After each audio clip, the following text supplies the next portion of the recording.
उनका टीम नाट्य संस्था जो है उसमें वो काम किया, फिर उसके बाद सचिव बन गया उसमें। और काम करते करते मुझे लगा कि 25-30 नाटक उस्मान जी ने लिखे होंगे, तो मैंने इकट्ठे करने शुरू किए। तो जब करते करते जब पूरे राजस्थान में घूमने लगा, वरिष्ठ कर्मियों से मिलने लगा, तो मिलते मिलते फिर पता चला कि उन्होंने विश्व में सबसे ज़्यादा नाटक लिखे हैं। और ये बात पता चली है कि 150 नाटकों से ज़्यादा उन्होंने लिखे हैं।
देखा आपने कितना कठिन था शांडिल्य को समझाना, किंतु मैंने अपने गुरुओं से सीखा और शास्त्र का भी वचन कि अपने शिष्य के कल्याण के लिए गुरु को हर संभव प्रयास करते रहना चाहिए।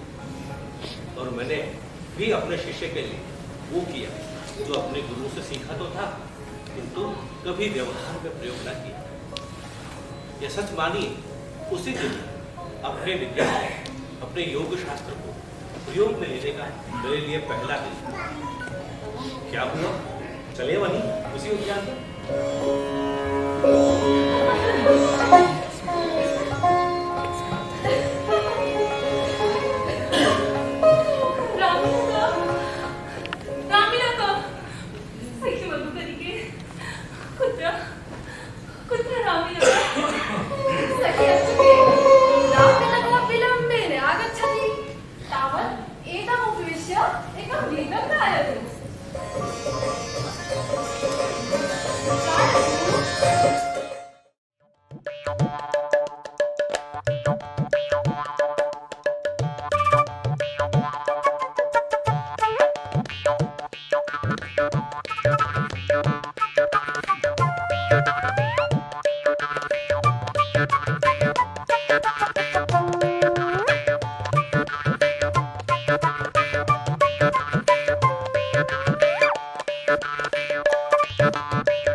भाई श्याम पवार को नमन।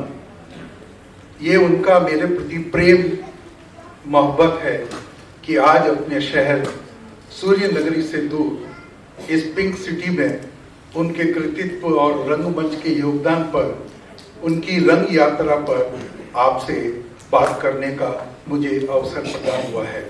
धन्यवाद। इस समारोह के माध्यम से राजस्थान के जाने माने स्मृति श्रेष्ठ रंग कर्मियों को याद कर उन्हें सच्ची श्रद्धांजलि देने का सिलसिला चालू किया है। इसके लिए साधुवाद क्यों नहीं हो। ये प्रयास हम सबको एक दिशा देगा कि आने वाले समय में ऐसे नाट्य समारोह में स्मृति श्रेष्ठ रंग कर्मियों को नाट्यांजलि अर्पित कर आज की पीढ़ी को उनके योगदान और कृतित्व से रूबरू कराने की परंपरा डाली जाए।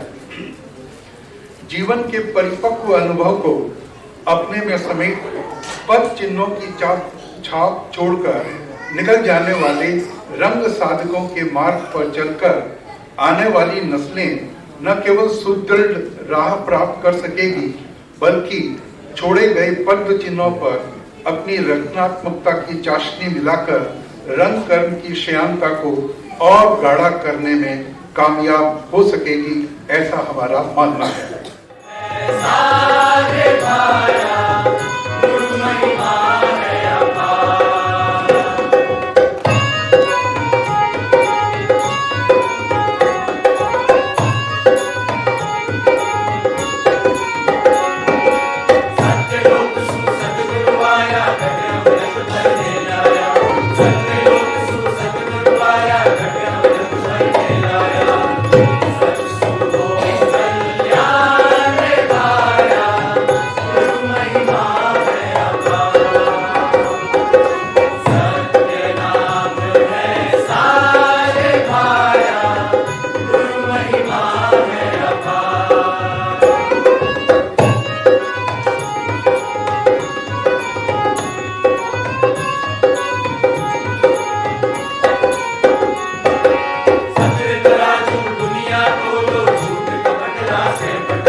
बस बस।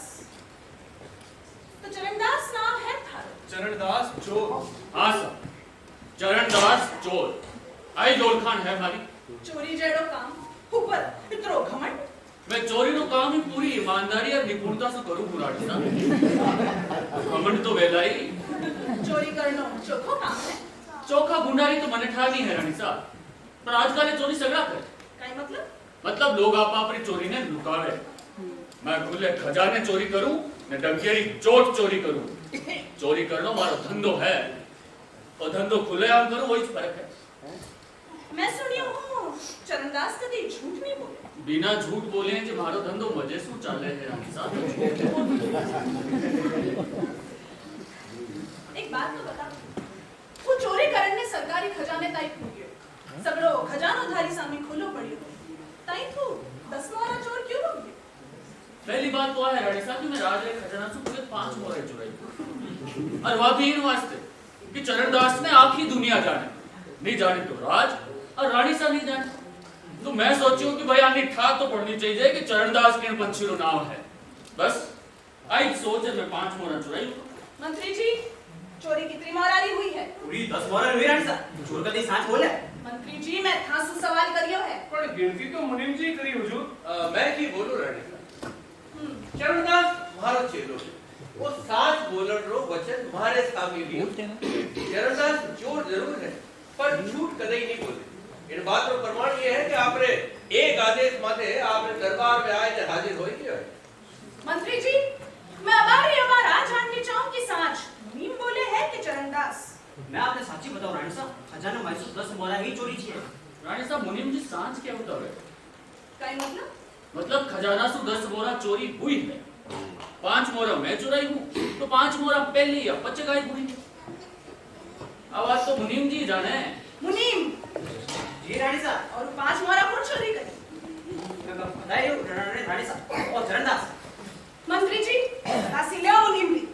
रानी साहब बोल। रानी साहब काई बोल। मारे से मोटी भूल होगी रानी साहब। मैं आपरी कहूं रानी साहब, मने मामी बक्सा हो तो रानी बता, साहब। 5 मोहरा कटे है? मैं ले रहा हूं रानी साहब। आगो हट जा मेरी नजर से। और सुन, ये कभी थारो मुंडा मत दिखाई जे। झूठा मक्कार कठेरा, आगो हट जा घास।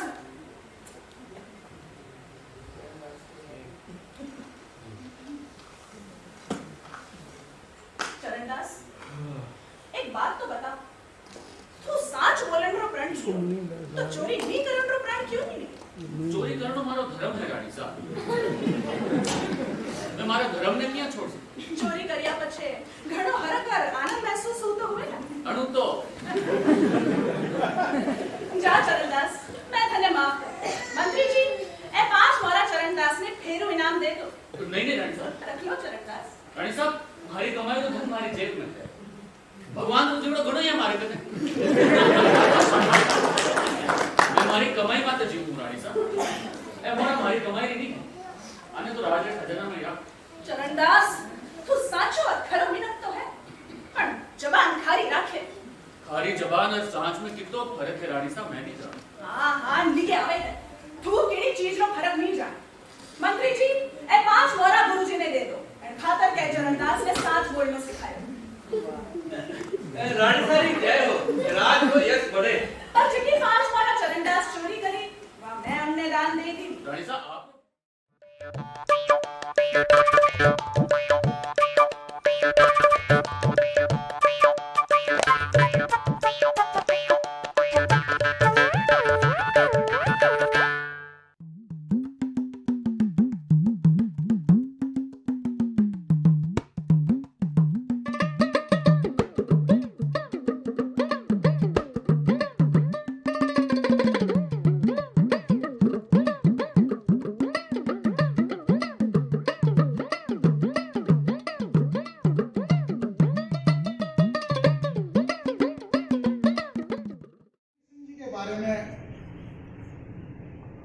कहना उनके बारे में मैं जितना कहूँ उतने ही शब्द कम पड़ेंगे।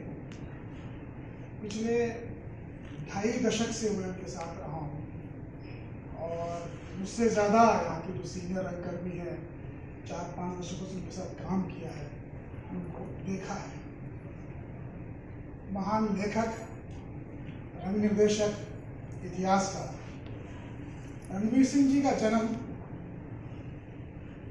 डूमलोदगढ़ कि एक सामंती परिवार में उनका जन्म हुआ, राजघराने से बिलोंग करते थे और ये सारी चीज़ें सब छोड़कर साहित्य, नाटक और प्रगतिशील सोच के लाइन में उन्होंने प्रवेश किया। उनकी प्रारंभिक शिक्षा अजमेर के नए कॉलेज से हुई और उसके पश्चात वो कैम्ब्रिज विश्वविद्यालय से उन्होंने ग्रेजुएशन किया और सन 1949-50 के आसपास वो मुंबई चले गए। जैसे आम हर युवा इस लाइन में आने के बाद मुंबई जाता है, इस तरह से वो 1950 में गए और उन्होंने वहाँ पर B.R. चोपड़ा के साथ काम किया, पुरानी शोले फिल्म में काम किया। पहले उन्होंने असिस्टेंट के रूप में काम किया, उसके बाद उन्होंने चांदनी चौक फिल्म में काम किया एंड उसके बाद वो वापस 1953 में अपने शहर आए। शहर आने के पश्चात उन्होंने यहाँ पर अपना एक मॉडर्न थिएटर 1952 या 53 के आसपास की बात है, जयपुर रविंद्र मंच के स्थापना। उनके साथ बहुत लोगों ने काम किया, बहुत सारे वरिष्ठ रंगकर्मी हैं जो आज मुझसे बेहतर काम करते हैं। रणवीर सिंह जी के बारे में कहना या उनकी जो काम करने का स्टाइल है बिल्कुल अलग, खासतौर से वो रंगमंच के बहुत बड़े हैं। जी हाँ मैम साहब, आज दोपहर से तो काम पर आए हैं। अच्छा, शीला कहाँ है? मैम साहब अंदर है, उनसे कह देता हूँ आप आइए। अरे वैसे क्या नाम बताऊँ आपका? शोभा। शोभा। रुको, उसे मत बुलाओ, वो किसी काम में बिजी होगी। जी हाँ, वो बता रही थी कि आप पड़ोस में रहती हैं और ये भी कह रही थी कि आज आप मदद करने के लिए जरूर आएंगी। हाँ, चलो, वैसे चलो। मालूम पड़ता है आज कोई पड़ोस में मेहमान आ रहे हैं। हाँ, चलो चलो जल्दी से काम करते हैं। जी। पेंटिंग उठाओ। इसे हाँ वाह, क्या मैम साहब? हाँ हाँ, अच्छे से लगाना, महंगी है बहुत। जी। एक और मुझे दूसरी वाली वो उठाओ। इसे कहाँ लगा?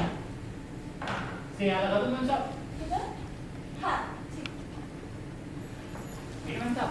हाँ, वो मैंने नौकर के हाथ से टीवी भिजवाया था, LCD। हो रहा मैम साहब? तो लगाओ, उसे कहाँ क्यों रखा है? ऊपर रख दो मैम साहब। हाँ, जल्दी करो। रख दिया मैम साहब। तार पीछे रखो। ठीक है मैम साहब। आप इस दस्तरी को कहाँ रखे? मैम साहब ये तस्तरी नहीं अच्छी लग रही है। सच में? हाँ। ठीक। चलो उसको पढ़ने को ठीक करो। पढ़ के? हाँ। ये जल्दी करो, मेहमान आ जाएंगे। अरे शोभा, तुम कब आई? बस अभी आई। मुझे बताया क्यों नहीं? अरे मुझे लगा तुम काम में बिजी होगी। अरे वाह, घर तो तुमने बहुत सुंदर सजा दिया। और तुमने भी मुझे नहीं बताया क्या नाम है तुम्हारा? मैं भूल ही जाती। जी मेरा नाम है पंचू पहलवान, सनॉफ पुरुषोत्तम पहलवान, साकिब पहाड़पुर, थाना बर्तनगंज और जिला प्रतापगढ़। आपको पता? बस पंचू, टीवी लग गया ठीक से? हाँ मैम साहब लग गया। देखो, अच्छा लग रहा है ना? हाँ।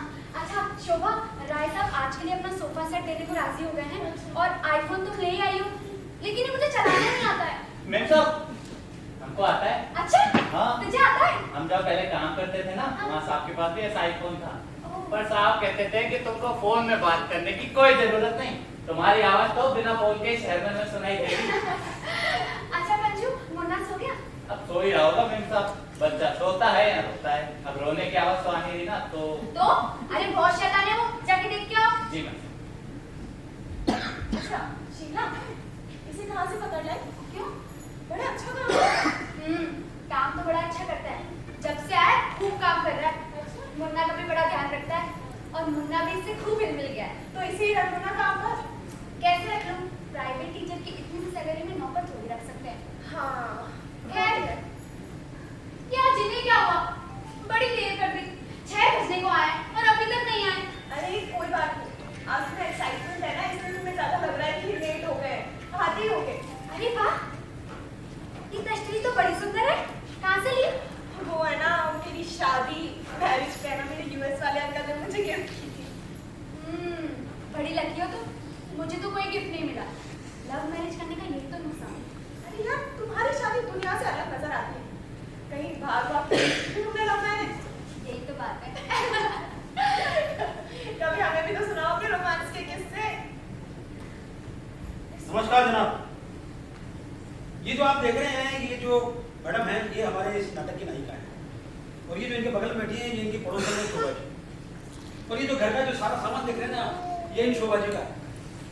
अब शोभा जी के घर का सारा सामान यहाँ क्या कर रहा है, इसके पीछे एक कहानी ये है कि हमारी जो नायिका है शीला शर्मा, इनके माँ बाप नहीं थे। इनको पाल पोस के बड़ा किया इनके दादाजी ने पाला पोसा, इनको कॉलेज भेजा और कॉलेज में इनकी मुलाकात हो गई किससे? अशोक से मुलाकात हो गई। मुलाकात प्यार में बदल गई और प्यार के बाद उन्होंने शादी कर ली तो दादाजी हो गए नाराज, क्योंकि पुराने विचार थे। और नाराज भी जनाब इतने ऐसे नाराज कि जब ये अपने पति को अपने दादाजी से मिलाने ले गई तो दादाजी ने क्या किया? वो हमसे मिले ही नहीं, कमरे से बाहर नहीं निकले, अशोक का मुंह तक नहीं देखा।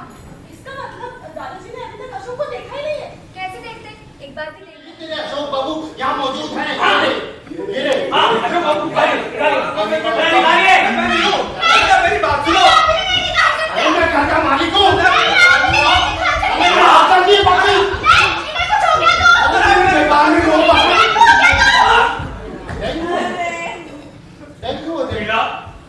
शर्म नहीं आती तुझे? अरे घर के बुजुर्ग सबके सामने अपने एक नौकर चाकर के लिए, इस महाराज के लिए अपने पति की बेइज्जती कर रही हो तुम। अरे चोर डाकू ने सारी चीजें चुराई है, सारी चीजें। हाँ अशोक बाबू आप कहते को नहीं। अरे शीला ये मेरी सोचती, मैं खड़ा हूँ, मैं क्या सोचूंगा? बोलिए ना अशोक बाबू। मैं अरे तुम ये भी नहीं सोच रही, ये यहाँ खड़े ये क्या सोचेंगे? अरे ये तो मैंने कहना। अरे आप कुछ और कहिए। मैं और कुछ कर दूँ। अपने अकल का प्रदर्शन बंद कर, तेरी तबीयत खराब है, जाके सो जा। मेरी तबीयत बिल्कुल ठीक है, मैं सोने नहीं जाऊंगी। श्रीराम ज्यादा कमान चला रही हो, मेरी अवज्ञा करती हो। अच्छा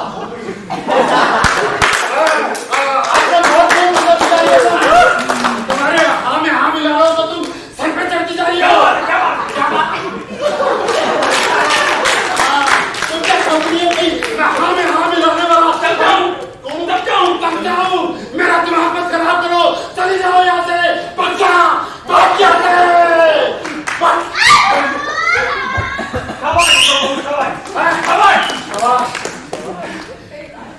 मेरी बात सुनो। तेरी क्या बात सुनो? अरे तेरा ही डंडा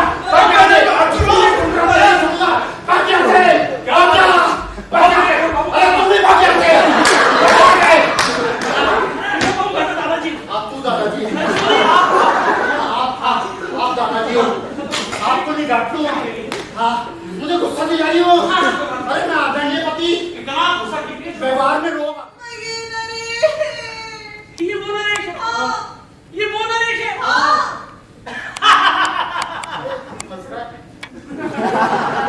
मुझे लगता है हमारे इस घर में दिमाग की बीमारी कुछ ज्यादा ही साफ कर गई। भाई मेरी इस दोस्ती को भी इस बीमारी ने घेर लिया। बेटा ये नरेश बाबू कैसे हो सकते हैं? अरे ये तो नरेश बाबू के दोस्त हैं, मैं बताया था मुझे। अरे नहीं। हाँ तुम नरेश बाबू के दोस्त हो। नहीं हो। सुनो ये अशोक बाबू है तुम्हारी शीला दीदी के पति। अरे रो मत यार, रुला दिया उसको। अरे नहीं देखो मेरी बात। अशोक बाबू आप अशोक बाबू। अरे नहीं मैं कर रही हूँ। आप अशोक बाबू हैं। ये सुनता नहीं है। आप पढ़ाते हैं, बेटे को हाथ में लगा है। अरे उसने लिख दिया। पढ़ाते हैं। अरे आप नाम भूल जाते हैं। आप अपनी पति का भी नाम भूल गए। आप लोगों का नाम वो देखो चिड़िया। आप अशोक बाबू। चुप रह, सुन ले बात मेरी। अरे मेरी शादी ही नहीं हुई। आप अशोक बाबू। नहीं मेरी शादी नहीं हुई, सुनो बात मेरी। आपकी मम्मी मैं सच कैसे मानूं? आप और शीला जी के पति छी। अरे कौन शीला? अरे शीला देखो तुम। शीला नहीं दीदी। शीला दीदी। शीला दीदी इनको बताओ अपन कोई पति पत्नी है क्या?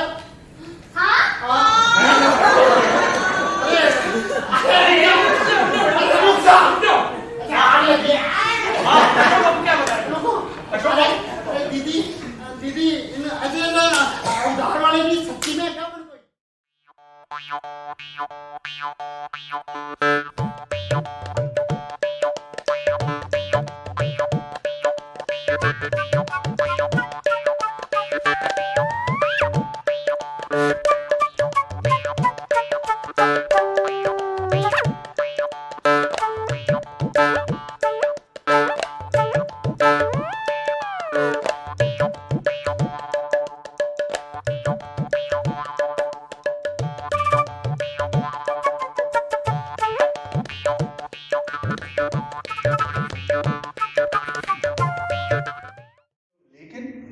बहुत सारी बारीकियां, बहुत सारी बातें सीखनी बाकी हैं। पहली बार किया तुमने? मैंने कहा हाँ सर। देखो ये डिपार्टमेंट है और हम यहाँ ये नाटक का काम करते हैं। मेरे लिए विषय बड़ा नया था। मैं खेतीहर परिवार से आया था, आज भी मैं खेती करता हूँ। तो ये नाटक और ये सब हमारे तो दूर दूर तक किसी ने देखा सुना नहीं था, लेकिन उनका जो समय था और जो आमंत्रण था वो बड़ा लुभावना था। सर के चरित्र की ये विशेषता थी। वो जब हंसते थे तो मुझे 2013 तक जब भी वो हंसते थे तो मुझे लगता था कोई 6-8 साल का बालक बहुत ही निष्कपट मुस्कुराहट और हंसी के साथ में कोई अपनी बात कह रहा है। मैं वहां जाने लगा तो मुझे लगा कि एक युवा को शामें गुजारने के लिए नाटक के अभ्यास और अध्ययन से बेहतरीन कोई जगह है नहीं। उन दिनों में मोबाइल नहीं होते थे, मॉल्स भी नहीं होते थे, तो हम लोग अपनी शामें बस ऐसे ही कहीं बर्बाद खत्म कर दिया करते थे। लेकिन वहां मुझे जाने पर एक उद्देश्य मिला। सर NSD से नाटक में शिक्षित होकर आए थे। यहाँ उन्होंने मुझे नाटक में शिक्षित किया, प्रशिक्षित किया और दीक्षित किया। 2013 तक मैं उनके सानिध्य में रहा और आज भी ये रंग यात्रा चालू है और मैं ऐसा मानता हूँ कि मैं रंगकर्म का विद्यार्थी हूँ। गुरुदेव कॉमेडी में महारथी थे। जीवन की छोटी छोटी बातों और घटनाओं को वो नाटक के ऊपर, नाटक के साथ, विषय के साथ में ऐसे प्रस्तुत करते थे मानो लेखक ने ही ये सब कुछ लिखा है।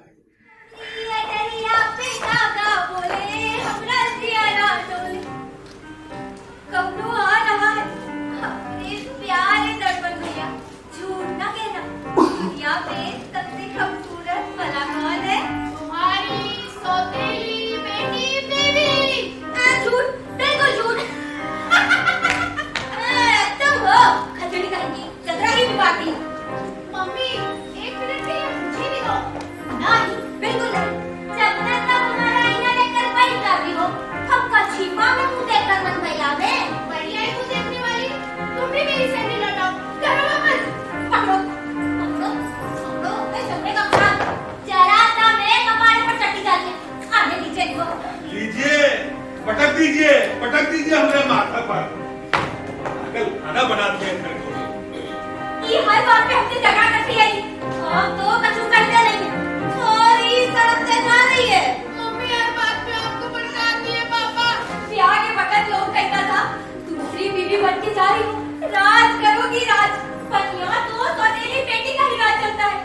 हम तो घर की जमींदार में जमींदार। जमींदारी नहीं माँ, जमादारी। हाँ मैं जमादार। देखिए ये सब खतरबाजी हमसे नहीं सपरेगा। भगवान के लिए छोटा झाटी बंद कर दीजिए और हमको चैन से रहने दीजिए। पहले ही तो झाटी चला है। नहीं समझता तो काहे किए तबे? पापा आप हमारी बात सुनिए। Shut get out. पूरा घर बौला गया है। झूलन, गोबर सिंह, उनका काम साहब ने सुबह आ गई हो। आपसे कहे जी, हम आपको कितनी बार कहे कि हमको भाई कहने वाला बच्चा चाहिए और आप है कि। अरे तो हम भी तो कितनी बार गए हैं कि बेबी का अपनी बेटी समझा करो, लेकिन तब तो नहीं, तब तो उसका ओछा दिखा उसे होड़ करती। हाँ आपको तो हवाई गलत लगेगी। वो बात तो कुछ कहने पता नहीं है, पर हम कहीं कहते हैं हमको भाई कहने वाला बच्चा चाहिए।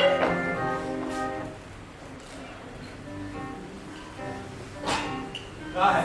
आप तो बुलाए रहे हुजूर। अरे तो हम बुलाए रहे थे तो देख नहीं रहे प्राइवेट मैटर चल रहा है, ये जाइए यहाँ से। देख नहीं रहे प्राइवेट मैटर चल रहा है, ले जाइए यहाँ से। अब क्या है? भाई तो बोले तो प्राइवेट मैटर चल रहा है, भगा दिए उसको। तो भाग गए थे।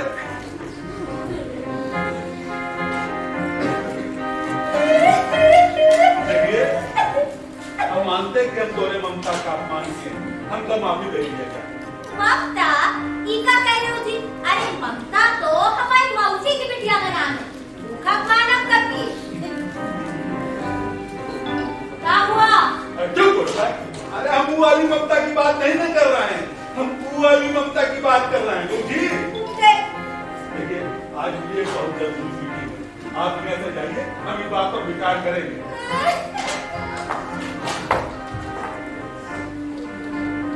दुलाल, गोबर सिंह, अब क्या है?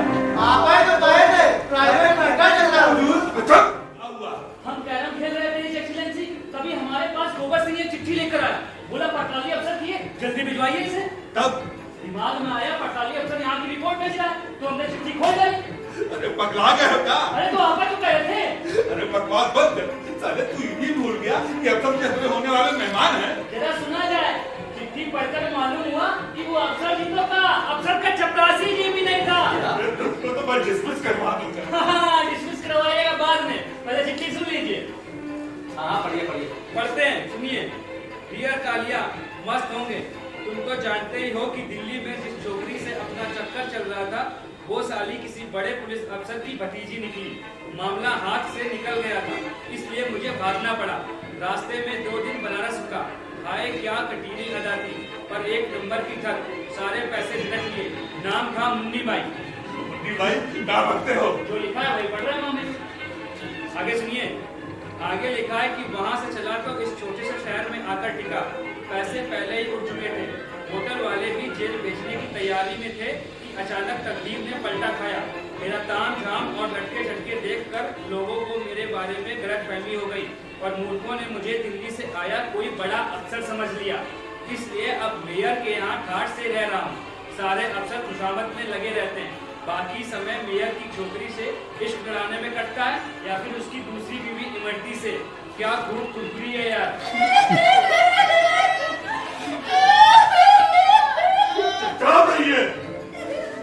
आगे सुनिए। आगे मैं तुम्हें इन सभी जानवरों से एक एक कर परिचित करवाता हूँ। सबसे पहले मिलो मेयर साहब से। चोरों का सरदार, कद से वैसा, दिमाग से कटहल, अपने पीटी टीचर की तरह। अब करिएगा लगता ही ये सब नहीं लिखा है। अपने पढ़ लिया जाए एक्सीलेंसी। सबसे पैसा दिमाग से कटहल, ठीक है। हाँ, तो कद से भैंसा, दिमाग से कटहल। अब यहीं पर कटहल का अचार डालिएगा कि आगे भी पढ़िएगा? इडियट। पढ़ते हैं। एक पोस्ट मास्टर हमारे बारे में कुछ लिखा है। आगे बढ़ते हैं। ज्यादा होशियारी नहीं, एक एक शब्द पढ़ना होगा।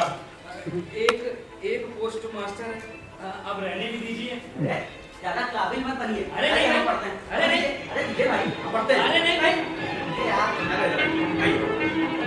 एक पोस्ट मास्टर जो 1 नंबर का फ्रॉड है और ऊँट मिलाओ की तरह लचक कर चलता है। और जो यहाँ का सिविल सर्जन है। हाँ पढ़िए। मुंह में बवासीर हो गया क्या? धुंधला लिखा है। जना नहीं रहा। लाइए हमें बिना चश्मे के भी दूर से दिखाई देता। हाँ, जो यहाँ का सिविल सर्जन है, ब्लड ग्रुप से सी क्लासिया, पैदाइशी 420, मुझसे बहुत घबराता है। हमारे बारे में कोई कमेंट नहीं है। और जो यहाँ का इंस्पेक्टर ऑफ स्कूल्स है, चुचुंदर सी शक्लता है और हमेशा हकलाता रहता है। ऊपर से गलत फहमी ये कि गोरी शिक्षिकाएं मुझ पर मरती हैं। तुझसे कहीं का मैंने ऐसा कब कहा था? जी ठहर जाइए, आगे एक और नमूने से मिले। यहाँ का मजिस्ट्रेट नाम है सत्यका प्रसाद। मेरे ख्याल से बात तो सबको समझ में आई है। नहीं, एक शब्द पढ़ना होगा। हाँ, यहाँ का मजिस्ट्रेट नाम है संगीता प्रसाद, पक्का घूसखोर। पता नहीं क्यों पेशाब की बदबू आती इसके बदन से और आंखें ऐसे चढ़ी रहती जैसे शराब में गोते लगाता हो। और इन सब नमूनों ने मिलकर हजारों रुपए भी दिए और वो खातिन की कि पूछो मत। सोचता हूँ कि आज ही यहाँ से निकल जाऊँ। पकड़ा गया तो गेट खुल जाएगा। तो तुम्हारा हम लोग तो बेदाग बच गए भैया, लेकिन आदमी उतना बुरा नहीं क्या? क्यों हो सकता है चिट्ठी कोड भाषा में हो और हम लोग पंखा गलत अर्थ निकाल लें। चिट्ठी कोड भाषा में चला रहा है के ढक्कन। भाई मेयर साहब से टीचर और ऐसे बदमाश से बिटिया की शादी कर गई तो ठीक हुआ। अरे अब तो हजारों लड़के लाइन में बिछे रहे। बस साहब एक बार अपेंजर बनिएगा नहीं फिर तो बाहर देखिएगा। भगवान के लिए इसको यहाँ से हटवा दीजिए, नहीं तो हमारा माथा फट जाएगा। अरे बात भी पढ़ने नहीं पड़ी भैया। आप लोग खंबा जैसे खड़े का लगभग के धैर्य न को। अरे ये तो परिश्रम होगा। अरे अब तो क्या क्या होगा, कामों का हजारों रुपया खर्च गया, सबको एक ही धुन सवार थी कि कैसे दिया जाए कैसे दिया जाए। हमारा भी कोई 1000 रुपया चला गया। अच्छा कमोगे तो सबका कुछ ना कुछ तो गया ही है।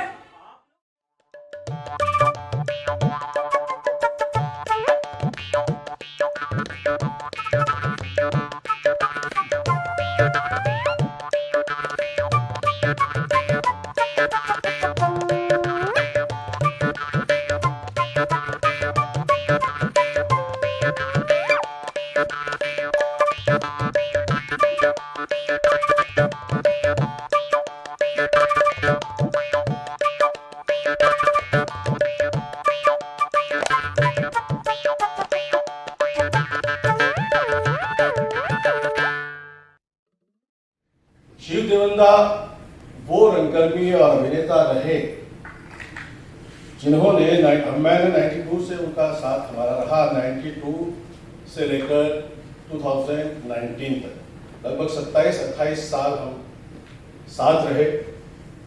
और उन्होंने जिस शिद्दत से काम किया, जब काम किया तो फिर काम किया, 27-28 साल लगातार सिर्फ रंगकर्म करना, मैं समझता हूं कि सबसे कठिन तपस्या है। खाली रंगकर्म के सहारे आदमी जिंदा रह पाए ये बहुत मुश्किल है। हालांकि ऊपर वाले की कृपा थी, उनका फैमिली बैकग्राउंड ठीक था जिसकी वजह से वो कर पाए। हालांकि बाद के जो वर्ष थे वो बड़े दर्दमय रहे उनके, लेकिन फिर भी उन्होंने अच्छा लंबा सफर तय किया और हम सब साथियों को मोटिवेट किया कि हम कुछ करें। आपने हमारी एसोसिएशन का नाम सुना होगा, थिएटर आर्टिस्ट एसोसिएशन, ताज के नाम से हमसे जानते हैं। जब 2000 में इस तरह की स्थितियां रंगमंच में रही कि बड़ा अजीब सी स्थितियां थी, तो उन्होंने ही मोटिवेट किया कि ऐसा कोई हमारा ग्रुप होना चाहिए जो सबकी बात करे, किसी एक की नहीं। तो उस तरह से वो चीजें बनी। हम क्रिएशन एक रंगकर्मी की संस्था है, वो उसके फाउंडर रहे। चंपाकली का नाम रुपया, अभियुक्त, अंधायुक्त, कोमल गांधार। कोमल गांधार में तो प्रिया और हम उनके को आर्टिस्ट थे। मतलब इतना अच्छा काम उन्होंने किया, और मतलब मैंने वैसा जुनून नहीं देखा। काम करते वक्त जिस जुनून के साथ वो काम किया करते थे, कुछ भी नजर नहीं आता था, कुछ नहीं, उनसे आप बात नहीं कर सकते, इतना समर्पण। और अगर स्टेज पे आ रहे हैं, रविंद्र मंच आ रहे हैं, जवाहर कला केंद्र आ रहे हैं, तो दोस्तों से बाद में मिलेंगे, पहले स्टेज को नमन करें। कोशिश कर रहा था, रात दिन उसी के गुण गाया करता था। लेकिन हुजूर मेरी एक बात समझ में नहीं आ रही, इस किस्से का ताल्लुक आपकी मुसीबत से क्या है? एक दिन हम दोनों दोस्त उस लड़की से मिलने जा रहे थे कि रास्ते में ही एक कोने के मकान से रोने पीटने की आवाज सुनाई दी। मालूम हुआ कि हाल ही में खानदान आकर बस गया और उनकी माली हालत इस कदर खराब है कि सुनने वालों के रोंगटे खड़े हो जाते हैं। हुजूर आपके किस्से का ताल्लुक आपकी मुसीबत से क्या है? हम दोनों के दोनों घर के अंदर गए। अच्छा, वहां जाकर क्या देखते हैं कि एक नेक बूढ़ी औरत करीब करीब अपनी सांसें तोड़ चुकी है, और यकायक मेरी नजर उस बूढ़ी औरत के सिरहाने पर पड़ी। और जो कुछ मैंने वहां देखा, उसे देखकर मैं लड़खड़ा कर रह गया। वो एक नौजवान लड़की थी जिसकी आंखों से आंसुओं की झड़ी लगी हुई थी। उसकी खूबसूरती देखकर मेरी आंखें चमक उठी। इतनी हसीन और दिलकश लड़की मैंने आज तक नहीं देखी। अगर तुम कहीं उस लड़की को देख लेते तो यही समझते कि आसमान से कोई हूर उतरी है। मैं समझ सकता हूं हुजूर, उसको हुस्न किस बला का तुमने अक्सर देखा होगा कि जब लोग रोते तो जी भोंडा सा, लेकिन उस लड़की पर वो आंसू इस तरह सज रहे थे जैसे कि मोतियों की लड़ियां उसके चेहरे पर बिखेर दी गई हो। और जब वो उस बूढ़ी औरत पर चीख मार कर गिरी और मां कहकर पुकारा हुजूर, तो हम दोनों की आंखें आंसू से तर थी। बहुत दर्दनाक मंजर हो गया हुजूर, और उसकी उसी चीज ने आपको मजबूर कर दिया कि आप अपना दिल उस पर नौछावर कर दे। ऊपर अहमद, एक वैसे भी उस वक्त उससे मोहब्बत की मैं नहीं रहता। बिल्कुल बेचारा किस तरह अपने आप को संभालता। मैंने उसे काफी दिलासा देने की कोशिश की, और उसके बाद हम दोनों दोस्त वहां से चले आए। रास्ते में मैंने अफजल से पूछा कि उस लड़की के हुस्न के बारे में क्या ख्याल है। कहने लगा काफी अच्छी है। कैसी अच्छी है जी चाह मुंह तोड़ दूं। अगर आप उसकी यूं ही गुनगुनाते रहे तो शाम हो जाएगी। मैं बता देता हूँ कि क्या हुआ। उस दिन के बाद हर रोज उसे दिलासा देने के लिए वहाँ के चक्कर काटने लगे। उसकी माँ की मौत के बाद अब उसकी दाहिनी माँ की जगह ले ली और उसकी शर्त है कि अगर ये उसकी लड़की से शादी करने को तैयार है तब तो उस घर में कदम रख सकता है, वरना नहीं। और इनके अब्बा हुजूर ये चाहते हैं इनकी शादी नवाब बनने में कि दूसरी बीवी की जो लड़की है उससे तय हो जाए। और उस बेचारी लड़की के दिन इस तरह गुर्बत में गुजर रहे कि मेरी समझ नहीं आता उसकी किस तरह मदद करूं। बस, अरे आपने तो राय का पहाड़ खड़ा कर दिया। अरे इसमें घबराने की क्या बात है? और इस उम्र में आपकी अक्ल इस काबिल नहीं कि कोई रास्ता ढूंढ निकाले। बेवकूफी तेरा बुरा। अगर मैं तुम्हारी जगह होता ना तो पता नहीं क्या कर डालता। क्या कर डालता? क्या कर डालता? अरे जब मैं इतना सा था तब से मैं उड़ती चिड़िया के पर काटना सीख गया। वही मेरे ख्वाबों की वजह। मुनीर, क्या ये सच है कि तुम्हारे अब्बा जान घर वापस आ गए हैं और वो तुम्हारा निकाह किसी और लड़की के साथ कराना चाहते हैं? हाँ मेरी मलिका, लेकिन ये क्या? तुम्हारी आंखों में आंसू? क्या तुम्हें मेरी वफादारी पे शक है? क्या तुम मुझे नहीं जानती कि तुम्हारी मोहब्बत में दीवाना हो चुका हूँ? हाँ मैं जानती हूँ कि तुम मुझसे मोहब्बत करते हो, पर तुम्हारी ये मोहब्बत क्या इसी तरह कायम रहेगी? ये न कहो रजिया, मैं तुम पर अपनी जिंदगी न्यौछावर करने को तैयार हूँ। लेकिन सुना है कि औरत सिर्फ एक मर्तबा मोहब्बत करती है, पर मर्दों की मोहब्बत की चिंगारी जल्दी ठंडी हो जाती है। मेरा दिल और मर्दों की तरह नहीं है। मैं कसम खाता हूँ कि मेरी ये मोहब्बत मरते दम तक कायम रहेगी। मुझे तुम्हारे वादों पर पूरा यकीन है। मैं जानती हूँ कि तुम मुझे धोखा नहीं दोगे, लेकिन तुम्हारे अब्बा जान कि जिंदगी भर याद रखे। क्या कहा तुमने? मैंने कहा कि आपके दुश्मनों को ऐसी खबर दूंगा कि जिंदगी भर याद रखेंगे। तो हुजूर जल्दी कीजिए, इसके अंदर कुछ नहीं। अरे छड़ी मुझे कीजिए। ये पानी सुन जल्दी। अरे इतने मोटे क्यों? अरे और मैं कब खाए? बिल्कुल हिलिएगा भी नहीं हुजूर। फिक्र मत करो, सांस तक रोक के रखियो। अगर सांस बचेगी तो रोकेगा ना। अरे हिलिएगा नहीं हुजूर।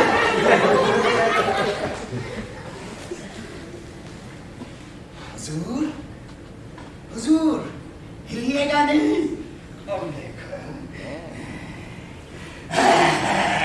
क्या कोई ऐसा शख्स नहीं जो मुझे नवाब बनने मियां का पता बता दे ताकि मैं दुनिया से उसके वजूद को पाक कर दूं? हुजूर बिल्कुल नहीं हिलेगा। मच्छर कहीं का अगर वो पाताल में जाकर छिप गया है तो भी मैं उसे ढूंढ निकालूंगा। हुजूर अपने आप को छिपाए रखिए, बिल्कुल ना मिलेगा। ओ बड़े वाली जी, मैं तुझे 1 रुपए इनाम में दूंगा अगर तू मुझे नवाब बनने मियां का पता बता देगा। हुजूर आप नवाब बनने मियां को ढूंढ रहे हैं? और नहीं तो क्या मैं उसके फरिश्तों को ढूंढ रहा हूँ। लेकिन क्यों हुजूर? इसलिए कि उसकी शामत आ गई है। मैं काल उसके काल उतार दूंगा और उस पर भूसा भर दूंगा।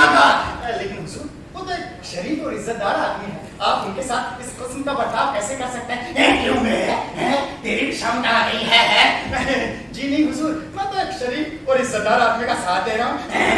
तू उसका कोई दोस्त है? जी हुजूर, मुझे ये सब हासिल है। तो सब के बच्चे, पहले मैं तेरी खाल उतारता हूँ, बाद में मियाँ को देखता हूँ।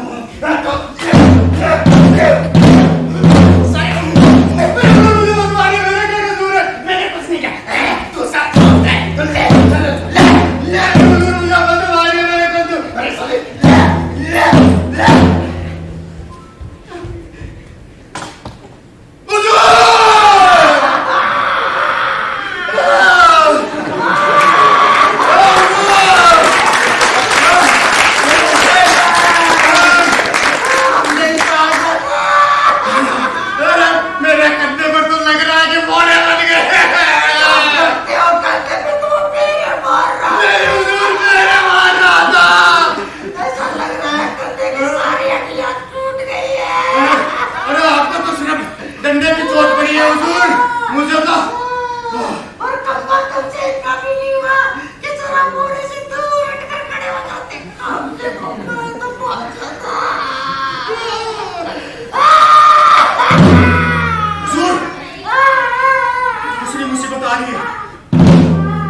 मैं 1977 में नाटक करने के लिए साथ दोनों भाई निकले थे।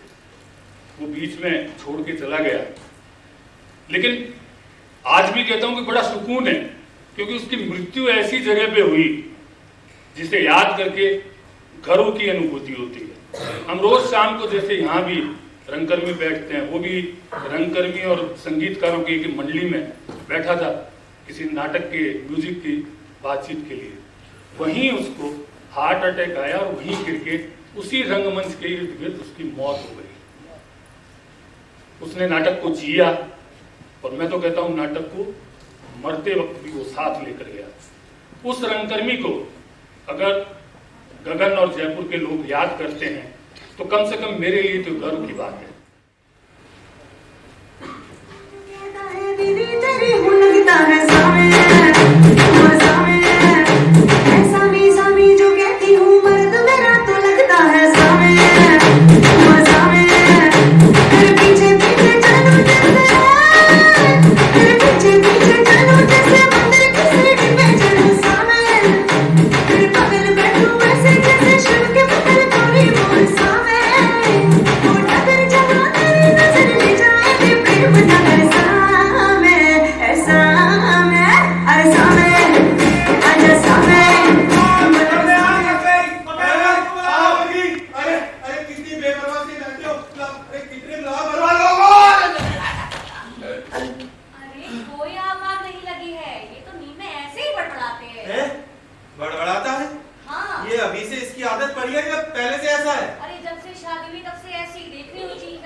और तुम चारों ने मिलकर इसकी जान ले ली। मैं हूं ना। मैंने नहीं मैं तो यहाँ था ही नहीं। मैं क्या कर रहा था? हाँ, मैं अपनी और निम्मो की शादी के एल्बम देख रहा था। और मैं अंदर जाके सो रहा था। मेरी इधर छत पे गई तो मैं छत पे लगे जालों को मैंने देखा। जालों को देखते हुए मुझे ख्याल आया क्या करूं, जालों को खुद साफ करूं कि चपरन। शांत रहो। क्या रे कुछ हुआ यूं कि मैंने इसको बहुत समझाया, बहुत, और फिर हल्का सा धक्का दिया, एकदम हल्का सा, और इसकी जान निकल गई। स्वामी जी देख के बताइए ना, क्या सचमुच इसकी जान निकल गई है या? अच्छा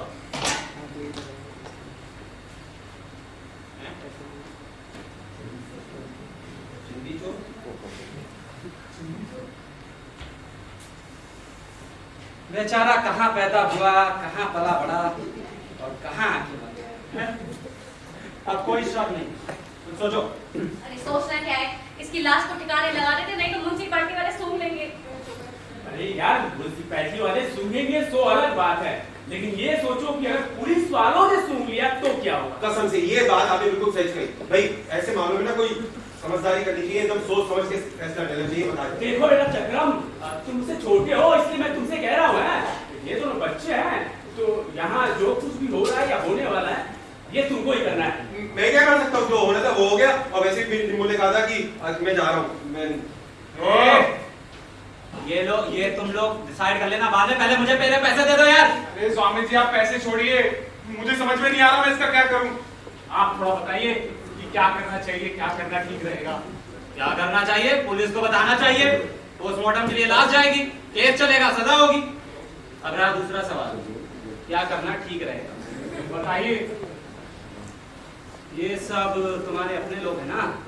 कोई अपना मुंह तो नहीं खोलेगा? अरे नहीं नहीं, कोई मुंह नहीं खोलेगा, सब अपने लोग हैं। ये मेरी पत्नी चारुलता है, ये ससुर जी है, और ये हमारे प्यारे मकान मालिक। नहीं नहीं, नाम के ही है, वैसे तो फैमिली है मेरी निम्मो के। अरे चुप बे निम्मो, चलो ये लाश को ठिकाने लगाना होगा। और हाँ, आप लोगों ने जो सुना, जो देखा, वो सब भूलना होगा। हाँ, कोर्ट कचहरी का झंझट ही खत्म स्वामी जी। एक काम करते हैं, इस लाश को ना मैं शशिकला आंटी के घर के बाहर छोड़ती हूँ, तब देखूंगी कि वो क्या करती है। वाह चारू वाह, भाई मैं तो तुमको अपनी निम्मो से कंपेयर करता था, लेकिन तुम तो अरे ऐसे पता नहीं कितने मोहल्ले में सब कुछ पता चल जाएगा। तुम्हें मालूम नहीं है हमारे मोहल्ले के सारे आदमी अपने अपने चबूतरों में गधों की तरह सो रहे होते हैं। यार ये तुम लोग डिसाइड कर लेना यार, मुझे खाना बनाना है यार। मेरे पैसे दो। आप खाने की चिंता छोड़िए, आप यहाँ रहेंगे तो हमें हौसला मिलेगा। हाँ हाँ स्वामी जी, परसों रात में जब आपने अचार मांगा था, मुझे इतना बुरा लगा कि मैंने टेलीग्राम करके पापा को गांव से माँ के हाथों का अचार मंगवाया है। क्यों, है ना पापा? हाँ, अरे बिल्कुल। स्वामी जी आप भी बताइए क्या होगा। क्या करेंगे वो बाद में सोचेंगे, पहले लाश को अंदर ले जाके छुपा दो। मुझे लाश से बहुत डर लगता है। क्यों पापा? अरे मुझे खुद लाश से डर लगता है भाई। तो दोनों अंदर जाओ, दरवाजा बंद कर लो।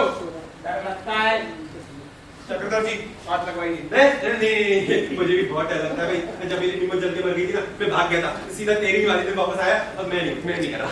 ठीक है, कोई बात नहीं। वैसे एक बात बताऊं, अभी जो लड़का आया था ना, वो ना इसका भाई था ना मेरा साला, वो था एक सीधा साधा पत्रकार। उसको पता नहीं कहां से निम्मो की मौत के बारे में पता चल गया। मैंने उसको बाद में बुलाया है।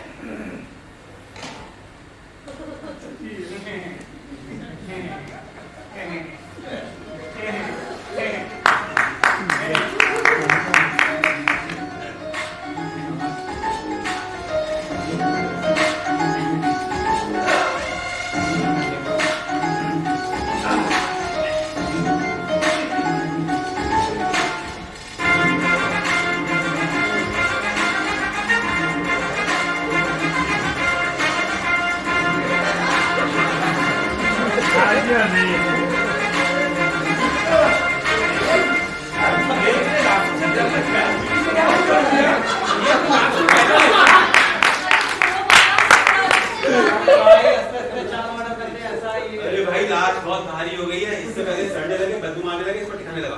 अरे आपने लाश को कहाँ रख दिया? कहीं तुमने किचन में देखा छुपा दिया? तुमने देखा नहीं, रिंग्स में अपने आप चल कर गया है वो। है बेडरूम में जाके सेट हो जाएगा। Don't worry. ठीक है, हाँ जाओ, सदन आएगा और आपको देख लेगा तो दिक्कत हो जाएगी। चालू वैसे निम्मो कहाँ से थी? मेरठ से। अरे मेरठ से? ये माया चंद का दामाद तो नहीं है ना? बहुत पहले सुना था कि उसके दामाद ने उसकी बेटी को जलाकर मार डाला है। कहीं ये वही तो नहीं है ना? देखो मुझे ये ब्लैकमेलिंग बिल्कुल मेरे को ब्लैकमेलिंग पसंद है। हम सोचेंगे सब यहाँ पे बैठ के आराम से सोचेंगे कि लाश को कैसे ठिकाने लगाया जाए। देखो यार, ये फैसला इतनी आसानी से नहीं होने वाला, मैं बाद में आता हूँ। स्वामी जी एक मिनट रुकिए। अरे गोपाल, चंद्रमंगल, ये बातें बाद में कर लेना, पहले वो जरूरी काम निपट जाने दो। हाँ स्वामी जी, अब आप बताइए कि लाश का कब, क्या और कैसे किया जाए। देखो भाई, स्वामी जी केवल बताएंगे, अपने हाथों से कुछ नहीं करेंगे, वो तुम्हें करना पड़ेगा। अरे स्वामी जी, आप दीक्षा में हैं, आप हम जैसे लोगों की मदद करेंगे तो आपको पुण्य मिलेगा। हाँ स्वामी जी, आप तो बिल्कुल मेरे भाई जैसे हैं। सोचिए, आपका सगा जीजा अगर ऐसा करता तो क्या आप उसकी मदद नहीं करते? एक दिन के लिए तो अपनी पूजा टाल ही सकते हैं ना। मेरा एक और साला और मेरा एक और बेटा। मेरा एक और बेटा। देखो बेटा, क्या नाम है नाम? टाइगर बेटा। सुनो टाइगर बेटा, ऐसा है कि ये दोनों बच्चे हैं और मैं हार्ट का पेशेंट हूँ, ये तुम्हें पता है ना। इसलिए मैं तुमसे कह रहा हूँ, इस बार इनकी मदद कर दो, आगे से ये सारा काम खुद ही कर लेंगे, है ना? अरे कर लोगे ना। अरे मुझे मालूम है स्वामी जी का दिल ना मक्खन का है। स्वामी जी पूरे मक्खन के हैं, कहीं भी पिघल जाते हैं। स्वामी जी मान जाइए ना। आधा देरी तो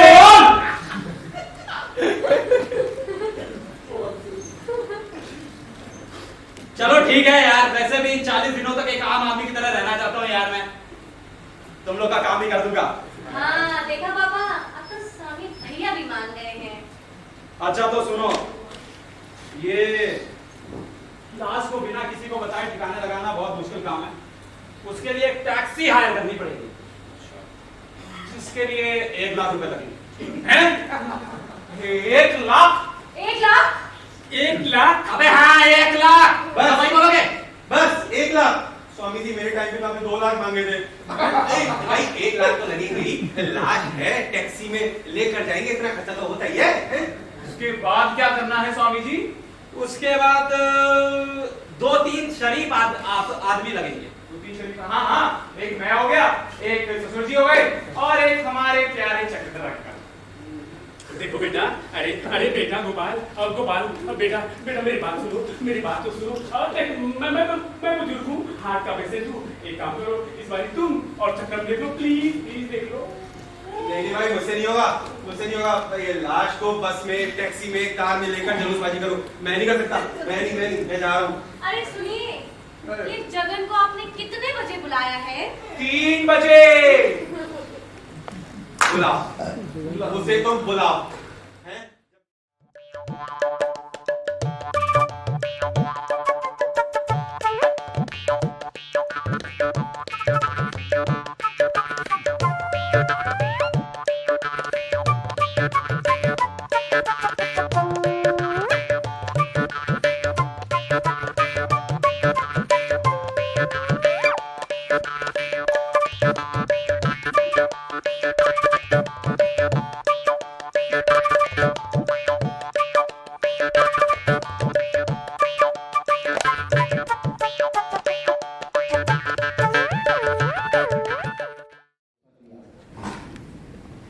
आज जिस शख्सियत की हम बात कर रहे हैं, मैं सोचता हूं कि वो रंगमंच के एक ऐसे विभूति थे, आज के युवा रंगकर्मियों को उनका अनुसरण करना चाहिए।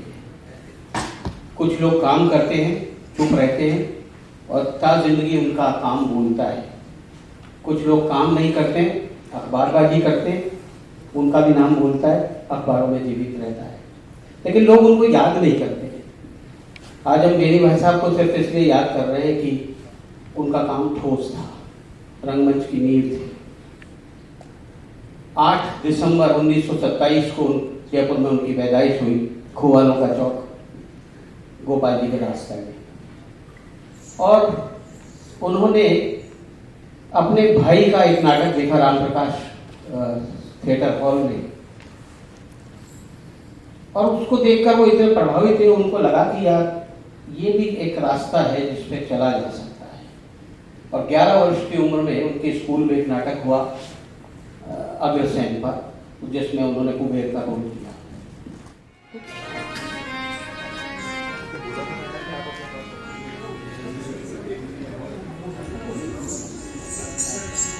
और गणेश जी महाराज की जय, श्री राधे गोविंद महाराज की जय।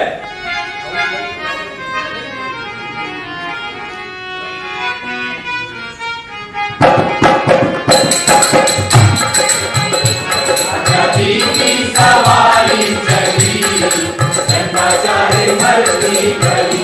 आजादी की सवारी चली, चंदा चाहे मर्जी करी।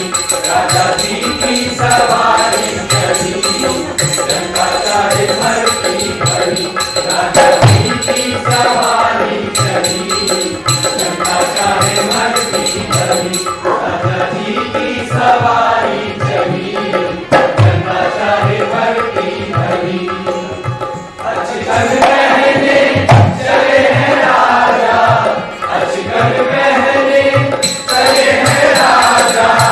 सारी प्रजा का बजा दिया बाजा।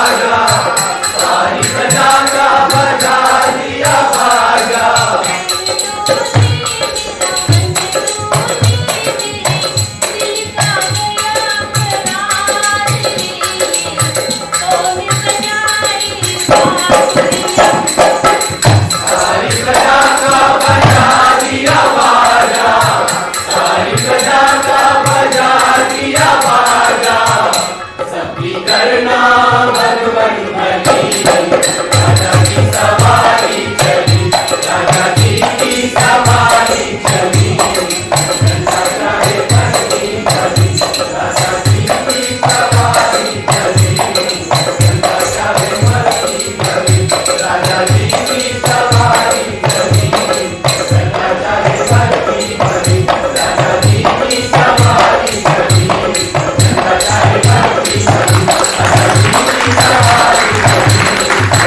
भली राजा जी की सवारी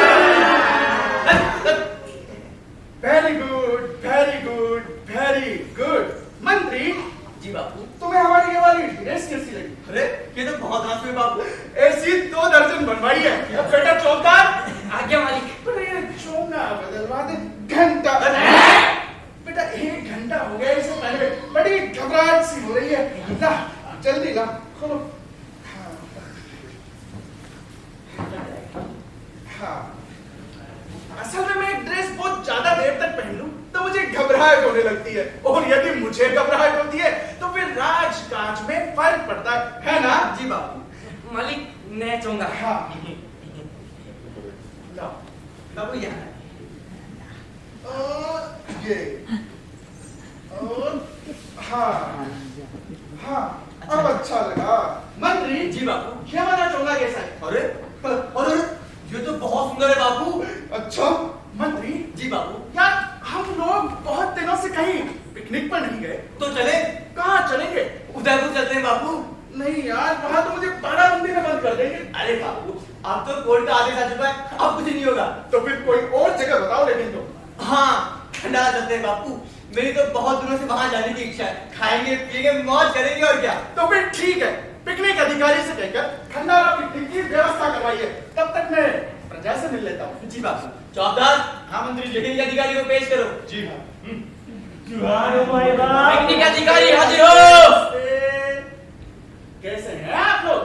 महाराज हमारे इलाके में इतनी भयंकर बरसात आई कि नदी नाले ओरी मोरी चाल तलैया सबके सब भर गए। महाराज हमारे इलाके में इतनी भयंकर बाढ़ भी आई कि उसमें आदमी पेड़ मकान जानवर सबके सब बह गए और मर गए। महाराज अरे ठीक है मर गए तो, लेकिन अब तुम लोग इतना क्यों चिल्ला रहे हो? अरे भाई तुम लोग तो कितने सौभाग्यशाली हो कि भाई अभी तक जिंदा हो तुम लोग।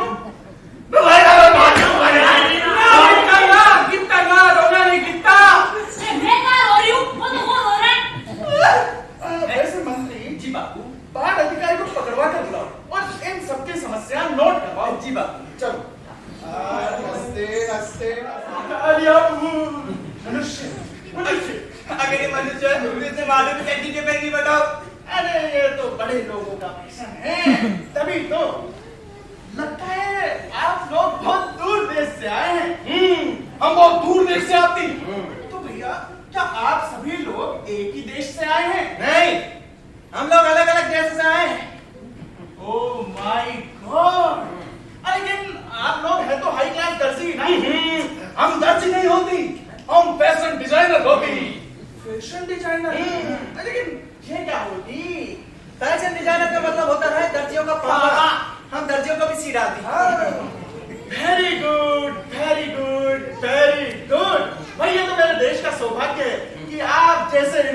इंटरनेशनल फैशन डिजाइनर भाई मेरे यहाँ पधारे। हम इंटरनेशनल नहीं है तो हम मल्टीनेशनल होती। अब शेख ये क्या होती? ये इंटरनेशनल का बाप होती। Very good very good very good. देखिए भैया, यहाँ पर अगली पूर्णमासी को राजा देश बंधु मुझसे फ्रेंडली फैशन ड्रेस कंपटीशन करने आ रहे हैं। तो भाई उस मौके पर मैं ऐसी ड्रेस पहनना चाहता हूँ कि देश बंधु की ड्रेस फीकी पड़ जाए और मेरा राज्य मल्टीनेशनल हो जाए। अरे राजू, आप चिंता ना करें। अरे राजाओं का मल्टीनेशनल डेकोरेशन हमारा स्पेशलाइजेशन है। Very good very good. देखो भैया, मुझे मेरी ड्रेसों में सबसे ज्यादा पहनना पसंद है चोंगा। तो बताइए कैसा होगा मेरा प्यारा मल्टीनेशनल चोंगा? श्रीमान, हम आपके लिए चोंगा नहीं बनाती, हम आपके लिए सूट बनाती। उसके लिए कपड़ा भी यही बनती। सूट जो कर देगा राजा देश बंधु को हुट। और राजा भी वो ऐसे कुछ ही नहीं यार। ओके ओके ओके, लेकिन ये बताओ यार, इससे फायदा क्या होगा? इससे फायदा आपको ये होगा महाराज, आपको अपने डेली प्रोग्राम में बार-बार सूट बदलने की जरूरत नहीं पड़ेगी और राजा देश बंधु चक्कर खा जाएंगे। Very good very good. लेकिन भाई इससे खासियत क्या होगी, इसका फायदा क्या होगा? हाँ देखो, फायदा तो ये होगा कि पहनने के बाद हर घंटे उसका रंग बदल जाएगा और सामने वाले के कपड़ों का रंग बंद हो जाएगा। Very good, I shout no doubt. एक और खास बात होती इसमें, बताइए। ये बिल्कुल एयर कंडीशन होती। एयर कंडीशन, गजब। लेकिन यार मेरे तो बात ही समझ में नहीं आई, जरा समझा के बताओ। राजू, मतलब ये सूट गर्मी में ठंडक और ठंड में गर्मी देगा, आग से जलेगा ना भीगेगा पानी से। I shout no doubt. लेकिन महाराज, इस सूट को पहनने से पहले आपको अपने शरीर की कंडीशनिंग करानी पड़ेगी।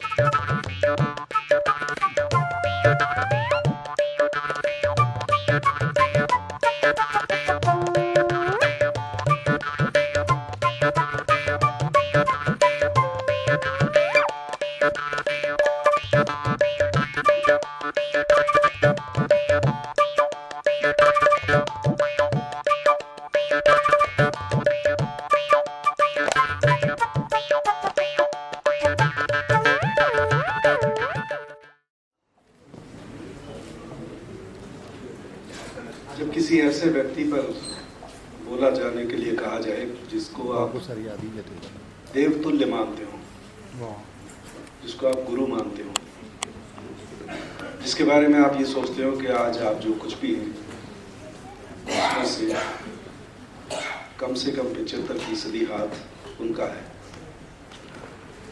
तो समस्या बहुत बड़ी हो जाती है। एस वासुदेव सिंह ने, क्योंकि वो जो एस है वो बेसिकली सिंह ही था, उनका नाम था वासुदेव सिंह, लेकिन सिंह से उन्हें कुछ ऐसा एहसास होता था कि वो एक सामंती प्रथा से जुड़े हुए हैं, इसलिए उन्होंने अपना सिंह हटा लिया और उस एस को, सिंह के एस को आगे लगा दिया, तो वो हो गए S Vasudev. He was not S Vasudev Singh. हाँ, ये सही है कि वासु जी, हम लोग सब जिन्होंने भी उनके साथ काम किया, यहाँ भी मैं काफ़ी सारे लोगों को देख रहा हूँ जिन्होंने वासु जी के साथ काम किया है।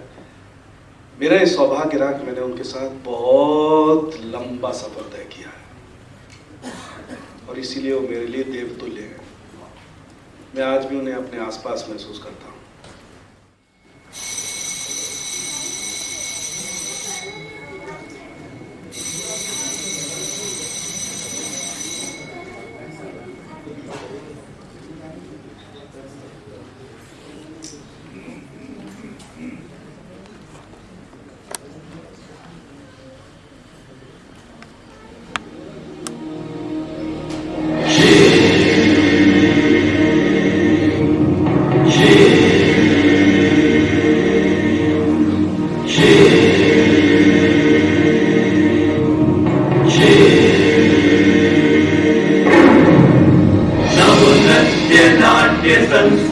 की ये प्रस्तुति आरंभ करने से पहले हम करेंगे स्तुति।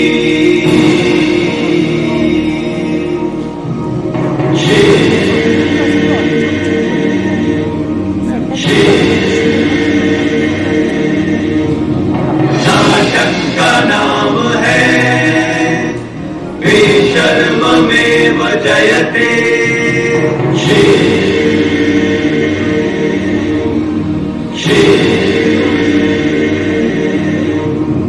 लेखक का नाम है श्री प्रेम जन्मेजय।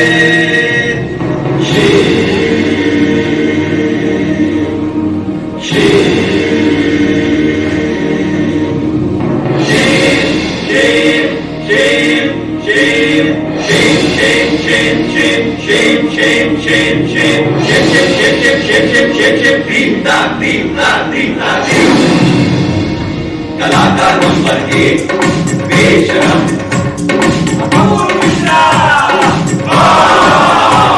कलाकार नंबर 2 बेशरम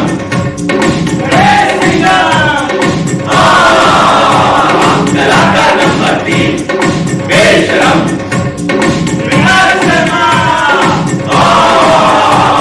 कलाकार नंबर 4 बेशरम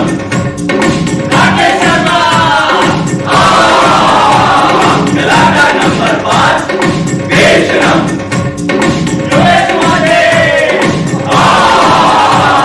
कलाकार नंबर 6 बेशरम प्रतिभा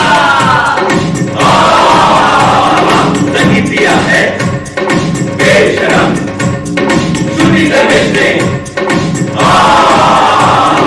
उनके साथी है बेशरम नया व्यवस्था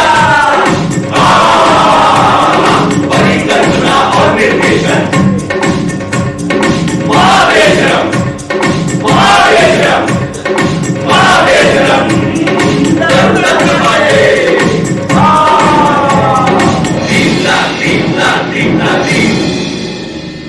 बोलो बेशरम बोलो बेशरम बोलो बेशरम बोलो बेशरम शर्म से उनके कर्म हमारे हो गए हम बेशरम सुना रहे हैं दिखा रहे हैं उन सभी के कर्म बोलो बेशरम बोलो बेशरम बोलो बेशरम बोलो बेशरम बोलो बेशरम बोलो बेशरम बोलो बेशरम बोलो बेशरम बोलो बेशरम बोलो बेशरम बोलो बेशरम बोलो बेशरम बोलो बेशरम बोलो बेशरम बोलो बेशरम बोलो बेशरम तीन ताक तीन ताक तीन ताक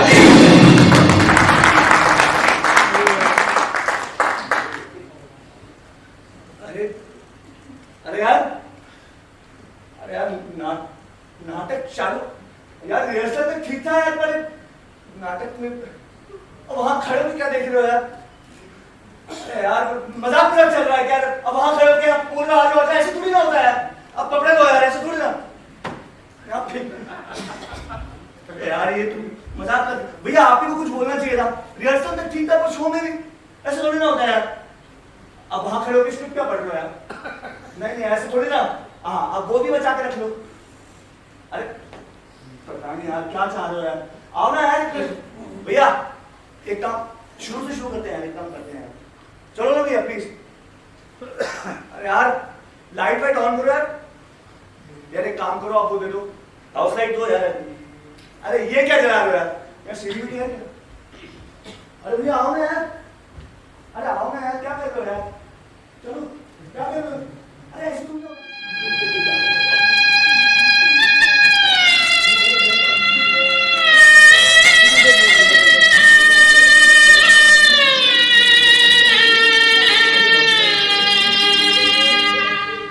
बाबुल की दुआएं लेती जा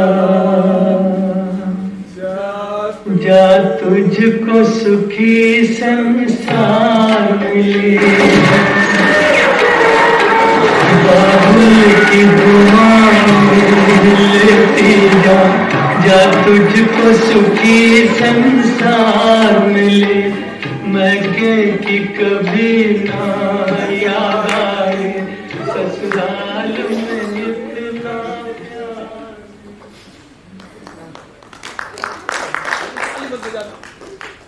मैंने अपने जीवन में कभी ऐसी विदाई नहीं देखी थी, जहां दुल्हन के आंसुओं की बौछार की जगह गोलियों की बौछार हो रही थी।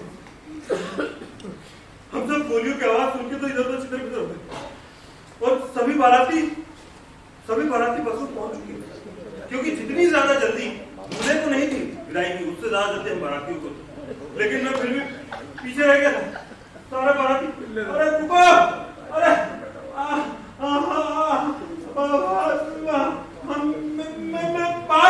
बस को रोको, अरे मैं आ रहा हूँ, रुक जाओ, अरे रुक जाओ, बस को रोको,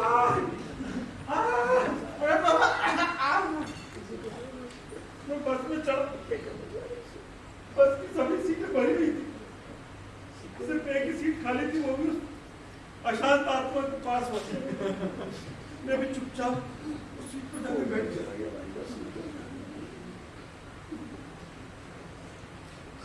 मैंने देखा कि इस बार वो अशांत आत्मा बिल्कुल शांत बैठी थी।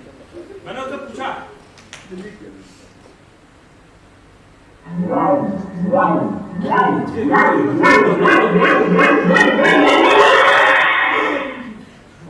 हम सभी बारातियों को देरी से लेकर निकली बस सही समय पर हमें हमारे घर छोड़ चुकी थी।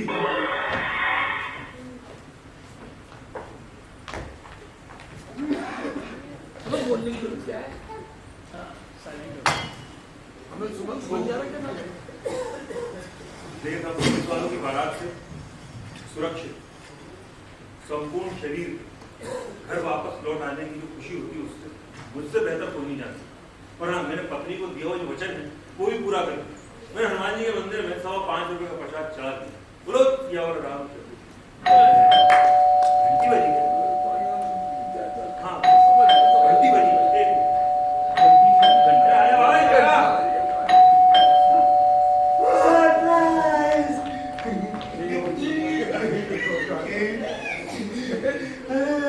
अरे यार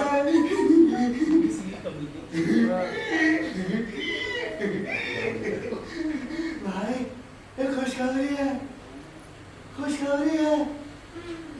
इस बार मेरे भाई की शादी है और हम दोनों को बारात में चलना है। पहली बारात दुखी है। अच्छा, अरे तू परेशान मत हो, इस बार लड़की का बाप डीएसपी थोड़ी ना है। अरे डीएसपी नहीं है, नहीं एसपी है।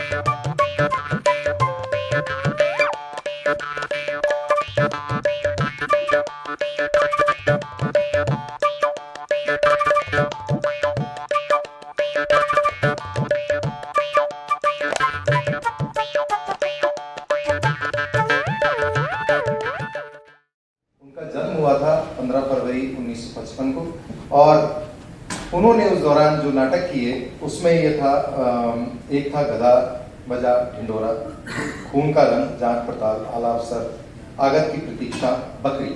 क्योंकि कई ऐसे नाटक रहे, क्योंकि मैं इसलिए जुड़ा था कि मैं कोटा उन दिनों काफ़ी आया जा करता था अपने थिएटर सेशन के लिए, तो अरविंद जी से टच रहा। प्लस अरविंद जी ने ट्रेनिंग आदरणीय हमारे सरताज माथुर साहब के अंडर में ट्रेनिंग ली कोटा में, तो अरविंद जी ने कई इस तरह के प्लेस किए। एक था गधा और फलादात खा भी उनका बहुत ही प्रसिद्ध नाटक रहा, और जयपुर में उसकी प्रस्तुति हुई, कंपटीशन में हुआ, जवाहरलाल नेहरू पहले कंपटीशन करवाता था, उसमें वो प्रस्तुति हुई।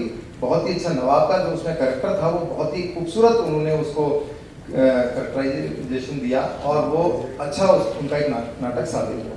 तो हम उनको नमन करते हैं और ये खेला के माध्यम से यही रहा कि हमने ये सब चीज़ें जो हैं सब रंगकर्मियों गुरुओं को हमने समर्पित किया। और अच्छी बात ये रही कि करने वाले, परफॉर्म करने वाले, आयोजित करने वाले सुधीजन दर्शक अधिकतर इसमें जयपुर, राजस्थान और देश के हमारे बराबर इक्वल लेवल पर हमने उनको विभाजित कर और ये प्रस्तुति को या खेला को हमने समर्पित किया।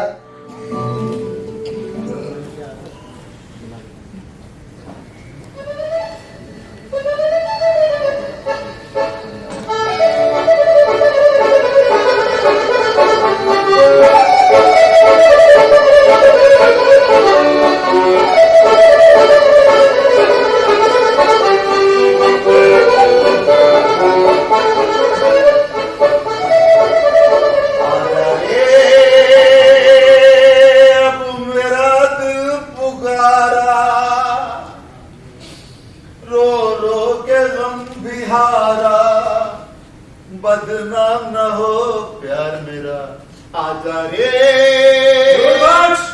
कौन शायद कमरे में इतना अंधेरा क्यों है? हुजूर अब क्या आज करूं, बंदा पर जिस घर का आला चिराग यानी कि हेडलाइट ही गुम हो गई, उस कमरे में कैसी रोशनी और कैसा अंधेरा। और ये आजा रे कौन गा रहा था? कौन शर्मिंदा करते हैं हुजूर, गले में आपको पहले वाली बात ही ना रह गई है। मैं तपती धूप में दर दर की खाद छान रहा हूँ और आप मजे से लेटे मल्हार गा रहे हैं। बंदिश ठीक कीजिए हुजूर, इन दोनों की बंदिश रात पेशावरी में। खैर कुछ पता है सर? कहीं नहीं पता जी बंदा बरबर वो थाना अस्पताल वगैरह? हाँ सब जगह देख लिया। गुस्ताखी माफ कबाड़ी से बड़ी दुकान। एक बात कही, अक्सर लोग अपने घर की पुरानी चीजों को औने पौने दाम में कबाड़ियां निकालते हैं। नूर बख्श तुम होश में हो? कोई पुरानी साइकिल नहीं खोई है जो कबाड़ी के यहाँ बरामद होगी। मेरा बाप खो गया है। बाप वो तो है, अल्लाह करे जहाँ पड़े हो खुश रहे। ये निगोड़ी फिल्म जो ना कराए वो थोड़ा है, अरे बाप तक भाग गए। बकबक कम करो और पानी लेकर आओ। और सुनो, मेन साहब क्या कर रही है? खुदा झूठ ना बुलवाए, सुबह से बेचारी छांट छांट के गम के डायलॉग याद कर रही है। गम के डायलॉग क्यों? आपसे कैसा पड़ता हूँ? कह रही थी कि 4 अड़ोस पड़ोस की औरतें मातम कुर्सी को आएगी, चुनाव से रिहर्सल कर लेना जरूरी है। मातम कुर्सी? अरे मेरा बाप मर नहीं गया है, सिर्फ खो गया है। मैंने नहीं कहा, तू कहने लगी कि नहीं क्या कहने लगी? रुक जी वो कुछ उतार के खोया कुत्ता हरे बराबर। व्हाट? मेरे बाप का मुकाबला कुत्ते से? बात वाकई में जाए हुजूर, हमारी क्या औकात? भाई चाहे कुत्ता कहे चाहे बड़े लोगों की बड़ी बात है। हम गरीब तो अपने अप्पू को मरते तब तक केवल अप्पू ही कहते हैं, सिर्फ अप्पू। अप्पू के सिवा कुछ भी नहीं। तुम न्याय के नाम अप्पू लो। दबाओ, जाओ पानी लेकर जाओ। ओ डैड, आप कहाँ चले गए? आपको ढूंढ ढूंढ कर जी हलकान हो गया और ऊपर से जग हसाई हो रही है। सवाल कैसी दिन के लिए मैंने आपको पाल पोस कर नहीं, आपने मुझे पाल पोस कर बड़ा किया था। डैड, ये उम्र तो आपकी बम्बई भाग जाने की नहीं थी। मुझसे कुछ गलती हो गई, मीनू ने आपसे कुछ कहा, फिर ऐसी कौन सी मजबूरी थी जो आपको घर से भगा ले गई? डैड पानी नूर, मुझे तो समझ नहीं आ रहा ये सब क्यों और कैसे हो गया। हाँ अच्छे खासे बाप थे, न जाने अचानक क्या हो गया। वैसे सच पूछी ना सरकार तो ये सब सोबत का असर है। क्या बकते हो? कैसी सोबत? गुस्ताखी माफ होता पर मैं शुरू से नौकर चाकरों की सोबत में रहा। मेरे अपने वाले मेरी पैदाइश से 1 महीना पहले दुनिया से खर्च हो गए। अलबत्ता इतना जरूर अर्ज करूंगा कि आजकल के बापों की सोसाइटी ना कुछ ठीक नहीं रहती। अरे उल्टी सीधी बातें सीख लेते हैं। बकबक कम करो, बोलना शुरू करते हो फटे जूते की तरफ फैलना शुरू हो जाते हो। ओह डार्लिंग, नूर को क्यों डांटते हो? अब तुम्हारे डैडी भाग गए, इसमें बेचारी नूर की क्या गलती है? डार्लिंग मेरा मतलब है कि आ जाएंगे डैडी, मैं तुम्हारे दिल को तो समझती हूँ। और तुम भी ना नूर, कितना फॉर्म पड़ा है अंदर, सबकी शर्ट पड़ी है, उन्हें प्रेस कर दो जाओ। जी बेहतर है। या अल्लाह, अरे ऐसे बाप तो पैदा होती मर जाने तो अच्छा है, कम से कम बेटों को ये दिन तो ना देखना पड़े। क्या कहा? कुछ नहीं, ये तो यूं ही बकबक करता रहता है। देखो विक्की, आजकल बात में नौकर को डांटना ठीक नहीं है। क्या मतलब? अरे मतलब यही कि आजकल दूसरा बाप भले ही मिल जाए, लेकिन दूसरा नौकर मिलना इतना आसान नहीं है। अब तुम नहीं देख लो, वो मिसेस सोना जो ना, उनका नौकर भाग गया। हाय बेचारी की क्या हालत हो गई। She has started looking like her own grandmother. ठीक है, आइंदा से जनाब नूर बख्श किबला की इज्जत और एहतराम अपने खोए हुए बाप से भी ज्यादा किया करूंगा, यही ना? ओह विकी, तुम तो खामखा नाराज हो गए। अरे भाई मैंने तो यूं ही कह दिया था। तुम शायद समझते हो कि डैडी के गुम हो जाने का मुझे कोई दुख नहीं है। तो कसम ले लो, जब 4 प्लेट छोले और थोड़ी सी स्वीट्स के अलावा एक अन्नू का दाना भी मेरे पेट में गया हो तो सच कहती हूँ डियर, अगर कल तक डैडी घर वापस नहीं लौटे ना तो मैं लंच के बाद जेम्स बॉन्ड नहीं मिस्टर लॉन्ग, क्या डैड मिल गए? कहाँ है डैडी? कहाँ है डैडी? कहाँ है डैडी? क्या 3 डैड थे? कहाँ है डैडी?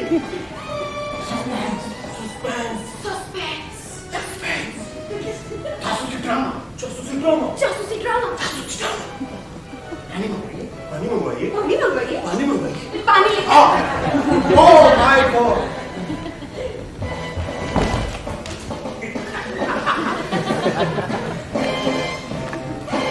एक आदमी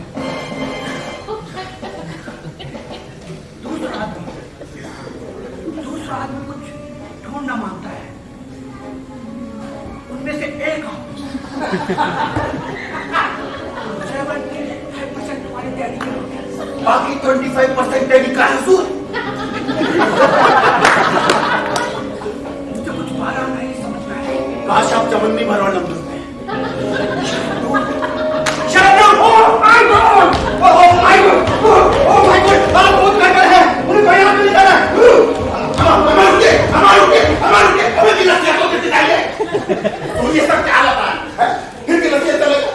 आया हफ्ते से घर भी गया। विकी, तुम पुलिस को इन्फॉर्म करो। ये बात क्या हुए? इस घर के अंदर खरबूजे बिकने लगे। नहीं, कोई कुछ बोलता क्यों नहीं है?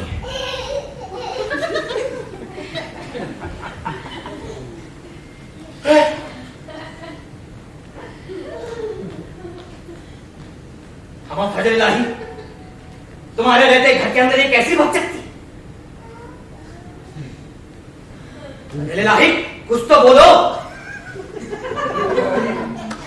फजल इलाही, कुछ बोलने का आपको पहचाना नहीं? आपको क्या कहा? मुझे नहीं पहचाना? अपने बचपन के दोस्त बाबू बद्रीनाथ को नहीं पहचाना आपने? घर बोला रहा है यहाँ पर, लेकिन ये क्या नौटंकी किया यहाँ पर? तू भी स्टैचू हो गया? मैं आपको पहचाना नहीं। क्या कहा? मुझे नहीं पहचाना, अपने आप को नहीं पहचाना। कौन सा बाप? हमने आपको नहीं पहचाना। आप कौन? पूरा घर कबाड़ घर बना रखा है यहाँ पर।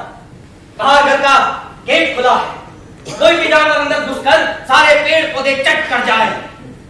पूरा घर कबाड़ खाना बना रखा है। मर गया खम्भक्त।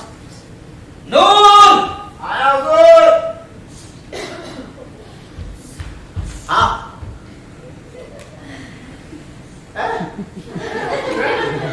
तीसरा लो, नौकर भी गया हाथ से। न सलाम, न अदब, न दुआ। कमबख्त, बिल्ले के जैसा आंखें फाड़ के क्या देख रहा है? क्या बात है? अभी तो आप अंदर आराम कर रहे थे, इधर किस रास्ते से रहेगा? हम खुद पानी लाओ। अरे मैंने कहा पानी लाओ। अरे अभी तो आपने चाय पिया, पानी। चाय? किसने पी है चाय? किसने पी है चाय? किसने बनाई थी चाय? पूरा घर बोला रहा है यहाँ तो। फजल इलाही, आज इस घर के अंदर भांग वांग तो नहीं घुटी है? हम सरकारी तौर पर बंद है, लेकिन आप है कौन? तुम्हारा बाप और अपने बचपन के दोस्त बाबू बद्रीनाथ तुम नहीं पहचानते हो? तुम लाइन में लगी जनाब, हमें पहचान हो रही है। क्या कहा? मेरे ही घर के अंदर मेरी पहचान हो रही है यहाँ पर। एक एक को हथकड़ी लगवा दूंगा मैं। क्या है? पानी। पानी हमेशा इसी तरह से लाते हैं। ट्रे में रख करके क्यों नहीं लाए?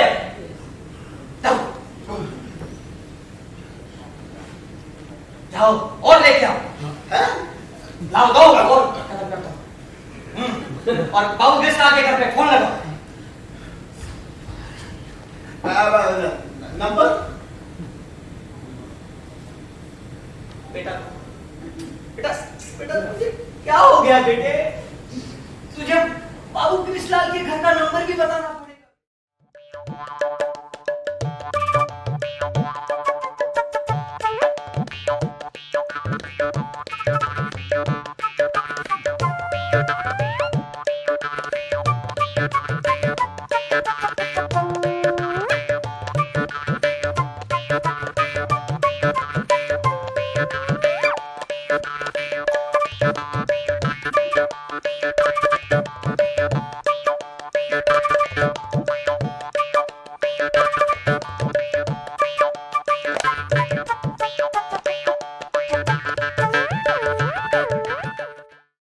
उसी कड़ी में आज जैसे कि आपने सुना कि आज की प्रस्तुति समर्पित है श्रीमती उषा नागर को।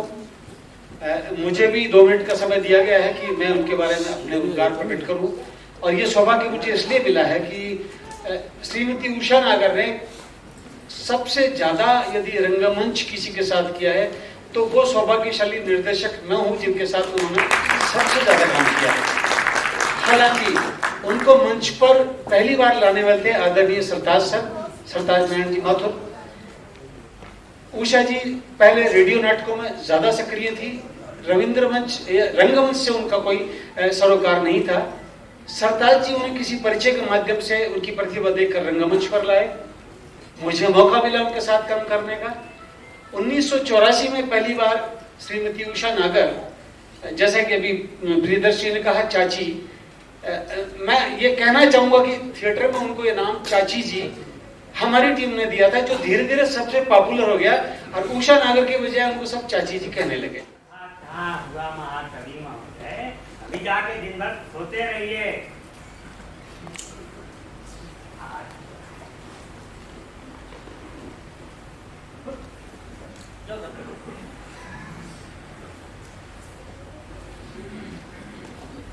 हेलो, कौन है मुझको? हेलो, अरे भैया हिल तो रहे हैं, अब और की तरह हिले हैं? आमने सामने खड़े हैं, फिर भी हेलो हेलो किया जा। सॉरी। टेंशन नॉट, जल्दी बोलिए, टाइम नहीं है पॉकेट के पास। My name is Chhabile. Chhabile? अरे वाह, रंगीले, सुरीले, और आप छबीले? माय नेम इज फोकट। यहाँ कोई कमरा मिल सकता है? अबे तुमको क्या लगता है बाहर जो ये इतना बड़ा बोर्ड लगा रखा है, हमने कोई शॉप में लगा रखा है क्या? कितने कमरे खाली हैं भाई? Only one। तो ये कमरे ही कमरे क्यों लिखा है? अरे भाई आजकल लिखना पड़ता है, यहाँ पर कम से कम आपको एक कमरा तो मिल रहा है, औरों के पास तो वो भी नहीं होता, इसके बावजूद लिख देते हैं कमरे ही कमरे, रिश्ते ही रिश्ते। खैर आप बताइए, आपको कितने कमरे चाहिए? सिर्फ एक, ओनली वन। अबे तो क्यों खड़ा खड़ा फोकट का समय बर्बाद कर रहा है, जाकर बता दो। ये है कौन? इस मकान के मालिक हैं पंडित पंजीरी लाल। पंडित पंजीरी लाल? बड़ा ही स्वादिष्ट नाम है भाई। हाँ, बाद में लेना, पहले जाकर इंटरव्यू दो। इंटरव्यू?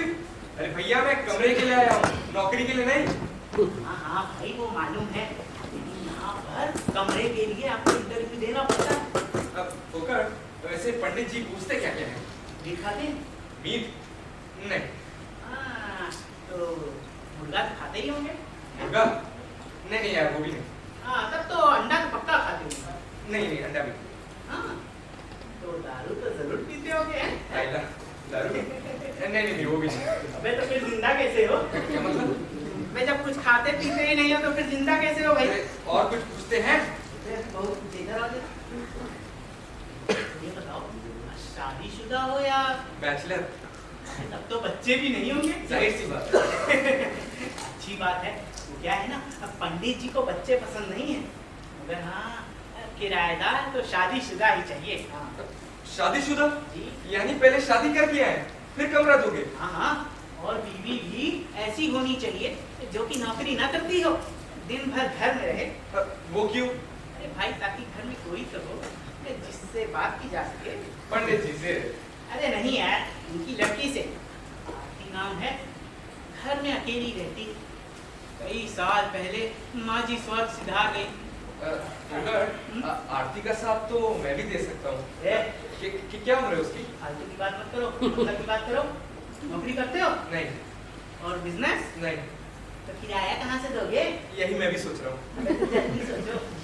अच्छा ये बताओ, पानी कितना पीते हो? 1 गिलास सुबह, 1 गिलास शाम को।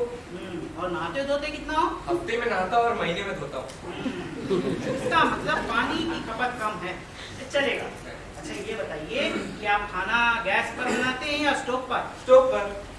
अरे ये नहीं चलेगा, स्टोव से कितना प्रदूषण होता है पता है? धुएं से पूरा मकान काला हो जाएगा। अब इससे ज्यादा काला और क्या ही होगा?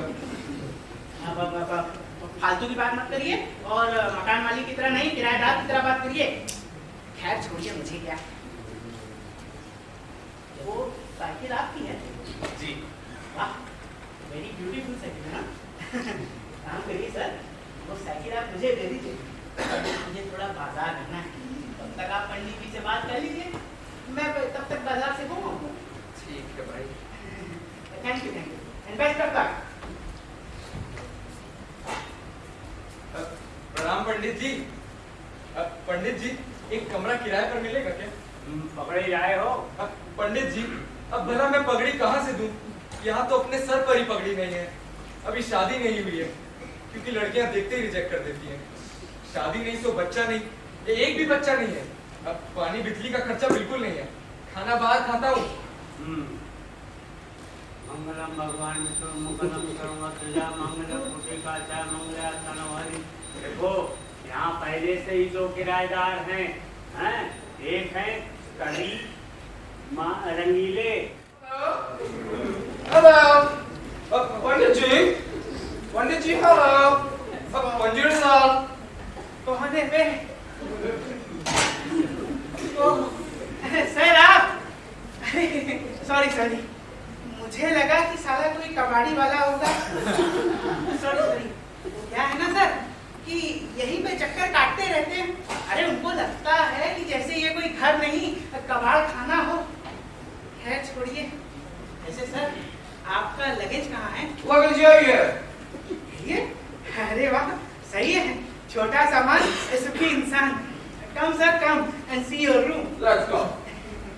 वेट सर, ये साइकिल मैंने कहीं देखी है। New cycle imported from America. Okay, beautiful cycle. Oh yes, let's go to the room brother.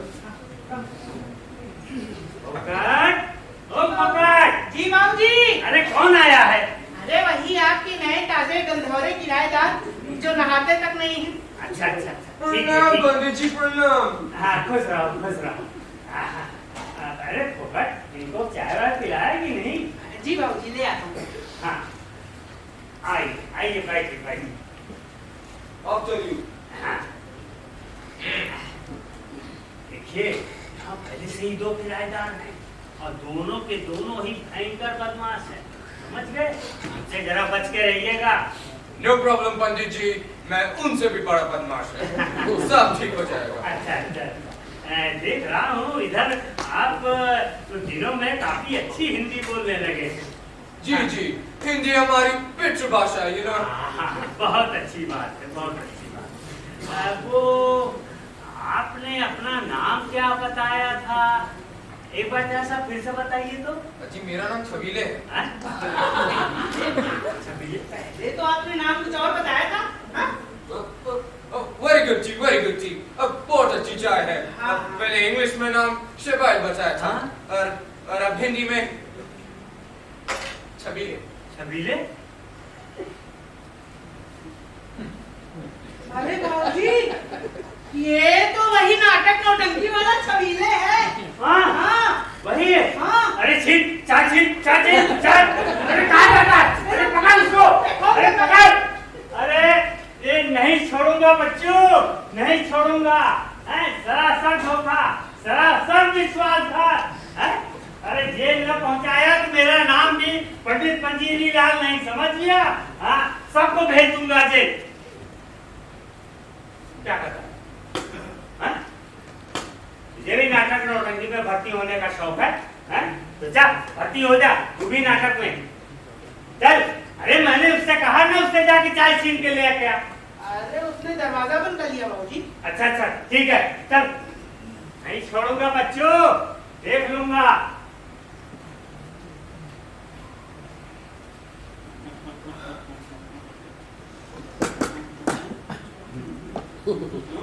दादा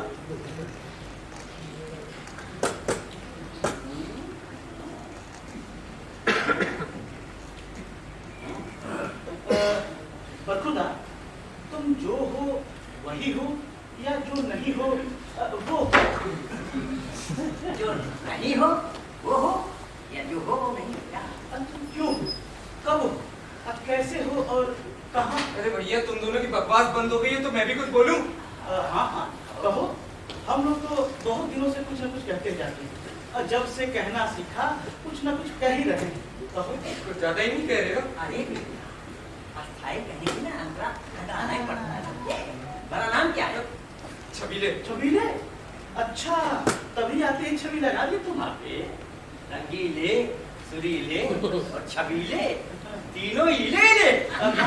तीन मतलब रंगीले, सुरीले, छबीले। हमारा काम एक्टर। एक्टर? एक तो करेला और दूसरे नीम चढ़ा। अबे राज कवि, राज गायक और राज नायक तीनों एक साथ। सुन ले, मुझे तो ये घर नहीं संगीत नाटक अकादमी लगता है। सही कह रहे यार, लगता है मुझे भी अब शादी कर लेनी चाहिए। शादी? हाँ हाँ करो करो। अबे खुद के लिए इतना पापड़ बेलना पड़ रहा है, अब तू आटा खाने वाली एक और मशीन नहीं पाता। अबे तुम लोग ये क्यों नहीं समझ रहे हो कि एक पाव आटा खाने वाली मशीन से फायदे कितने हैं? अबे बना बनाया खाना मिलेगा, अबे धुला धुलाया कपड़ा मिलेगा, अबे कोई तो होगी जो घर पर हमारा इंतजार कर रही होगी। नहीं अबे हमारा नहीं, सिर्फ तुम्हारा इंतजार करेंगे। ठीक है ठीक है। दरवाजे पे टक्की बांधे खड़ी हमारे अंकल जू वो पास आई, धीरे से मुस्कुराई, बस सारी थकावट। हे प्रभु आनंद दाता, अब कल्याण सबका कीजिए। हम लोग आज 2 से 3 हो गया, कुछ हो जाना चाहिए। हो जाए? हाँ हाँ चलो चलो करो कुछ करो। बुरा हाल है मेरा, घर भूतों का डेरा। अरे असली दो या जाली, भगवान दो घर वाली। नहीं जिएंगे मर जाएंगे घर वाली के बिन। धागे न तिनक दिन, धागे न तिनक दिन, धागे न तिनक दिन धा, धागे न तिनक दिन, धागे न तिनक दिन, धागे न तिनक दिन धा। प्रभु मान जाओ, ज्यादा न सताओ, झट ब्याह रचाओ, पट साथ निभाओ। अपना होगा एक ठिकाना, गाएंगे बच्चों संगाना, पिक्चर पिकनिक में बीतेगा हफ्ते का हर दिन। धागे न तिनक दिन, धागे न तिनक दिन, धागे न तिनक दिन धा, धागे न तिनक दिन, धागे न तिनक दिन, धागे न तिनक दिन धा। आरती मैं छड़ीले छबीले नया किराएदार यहाँ रहता हूँ। फिल्में, थिएटर, सीरियल में काम करता हूँ। You mean acting? जी।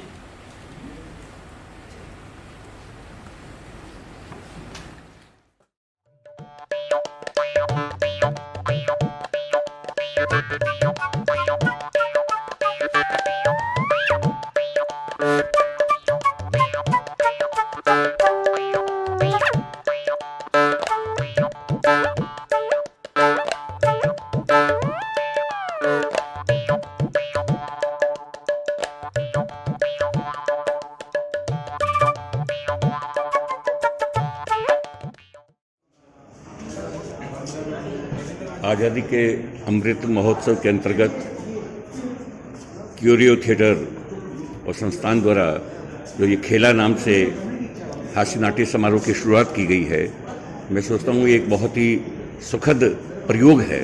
और साथ ही इन्होंने जो राजस्थान के वरिष्ठ रंग निर्देशक या रंगकर्म करने वाले जो आज हमारे बीच में नहीं हैं, उनको प्रतिदिन नाटक को डेडिकेट किया है और उनके बारे में उनको स्मरण किया है, ये बहुत ही बेहतरीन है। और आज का जो पहला नाटक ही है, हमारी परंपरा संस्कृत से प्रारंभ हुआ है, तो मैं सोचता हूँ कि नई पीढ़ी को लेकर संस्कृत की जानकारी भी होगी और संस्कृत परंपरा के थिएटर को भी हम समझेंगे। मैं क्यूरियो संस्थान के जो वैसे भी बहुत सक्रिय संस्थान है जयपुर की, और उन्होंने ये जो खेला नाम से, खेला शब्द हमारे जीवन का एक प्रमुख उमंग भरा शब्द है, उसके नाम से ये समारोह प्रारंभ किया है। मैं अपनी शुभकामनाएं देता हूं और ये आशा करता हूं कि ये समारोह जयपुर के और राजस्थान के रंगमंच में एक मील का पत्थर साबित होगा।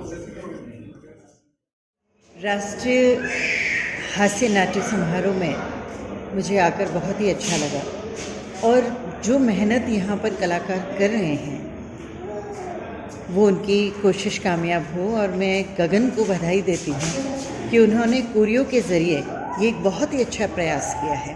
वैसे भी वो बच्चों को लेकर बहुत से काम कर रहे हैं, नाटक कर रहे हैं। और एक चीज़ मुझे और अच्छी लगी कि जो हमारे अभिनेता दिवंगत हो गए हैं उन्हें ये समर्पित किया है। और आज का जो ये दूसरा नाटक था, राजस्थानी नाटक, वो उन्होंने श्याम पंवार जी को समर्पित किया था। और मैंने भी श्याम पंवार जी के एक नाटक नट सम्राट में भूमिका अदा की है और भी उनके निर्देशन में बहुत सारे नाटक किए हैं। मैं क्यूरियो और इस आयोजन के सभी लोगों को, जो इस सभी संस्थाएं जो इस आयोजन में जुड़ी हैं, उन्हें बहुत बहुत बधाई और शुभकामनाएं देती हूँ। खेला द्वारा प्रस्तुत ये हास्य नाटकों का जो उत्सव है, जो आज से शुरू हुआ, इसका पहला शो यानी पहला नाटक देखकर मैं अभी बाहर निकला हूँ और नाटक का नाम था भगवत अज्जुकीयम। भगवत अज्जुकीयम संस्कृत प्रहसन, और इतना बढ़िया लिखा गया है। और इसमें जो अभिनय किया है, जो एक छोटी सी कथा थी कि गुरु हैं, शांडिल्य है उनका शिष्य, वो किसी बाग में जाते हैं, वसंत सेना जो गणिका होती है उसे सर्प डस लेता है और बाद में वो गुरु अपनी योग शक्ति से अपनी आत्मा गणिका में डाल देता है और गणिका की आत्मा यमदूत गुरु जी के उसमें डाल देता है शरीर में। बड़ा ही हास्य नाटक था और इसमें दर्शक मतलब जितना एंजॉय किया, जितनी हंसी आई, वो बहुत ही बढ़िया। और मैं ऐसा महसूस करता हूँ कि गुरु की भूमिका में दीपक जी और संदीप शर्मा शांडिल्य की भूमिका में, बल्कि सारे कलाकार, बसंत सेना, वैद्य, यमराज और रामीलक जो प्रेमी होता है, बहुत ही खूबसूरत अभिनय किया। मैं बधाई देता हूँ क्यूरियो को और जो भी इस इवेंट को चला रहे हैं, क्यूरियो और गगन मिश्रा जी हैं, उनको मैं बहुत बहुत बधाई देता हूँ। और ये चाहता हूँ कि आगे भी आप लोग आइए, देखिए, बहुत ही खूबसूरत इवेंट हो रहा है, खूबसूरत उत्सव हो रहा है। धन्यवाद। अभी बोधायन नाटिका जो संस्कृत में प्रस्तुत की गई, बहुत ही बढ़िया तरीके से, और सारे पात्रों ने अति शोभनम कार्यम संस्कृत में जो उक्तियाँ बोली वो बहुत ही मस्त लगी। और उनका जो कार्य प्रणाली थी और उन्होंने गतिविधियाँ की, बहुत ही रोमांचक और स्पष्ट संस्कृत में जो उक्तियाँ थी वो हमको बहुत अच्छी लगी। अति शोभनम, सभी दर्शकगण बहुत प्रफुल्लित हो रहे थे। बहुत अच्छे प्रकार से, आकर्षक भाव से प्रस्तुतियाँ दी गई। ऐसी प्रस्तुतियाँ देखने को बहुत ही कम मिलती है। सभी कलाकारों को हम दर्शकगण बहुत बहुत आभार व्यक्त करते हैं, बहुत बहुत उनकी प्रशंसा करते हैं। ऐसे संस्कृत के नाटक बार बार आयोजित किए जाए, जिससे संस्कृत का प्रचार प्रसार हो और संस्कृत के वार्तालाप को सुन सके और संस्कार बने रहें। और इसी प्रकार से नाटक करने वाले उत्तरोत्तर वृद्धि करते रहे, हमारी सबकी यही इच्छा है। सब दर्शकगण हम बहुत प्रसन्न है इस नाटका को देख करके। ऐसे नाटक के आयोजन होते रहे और हम बार बार देखते रहें। धन्यवाद।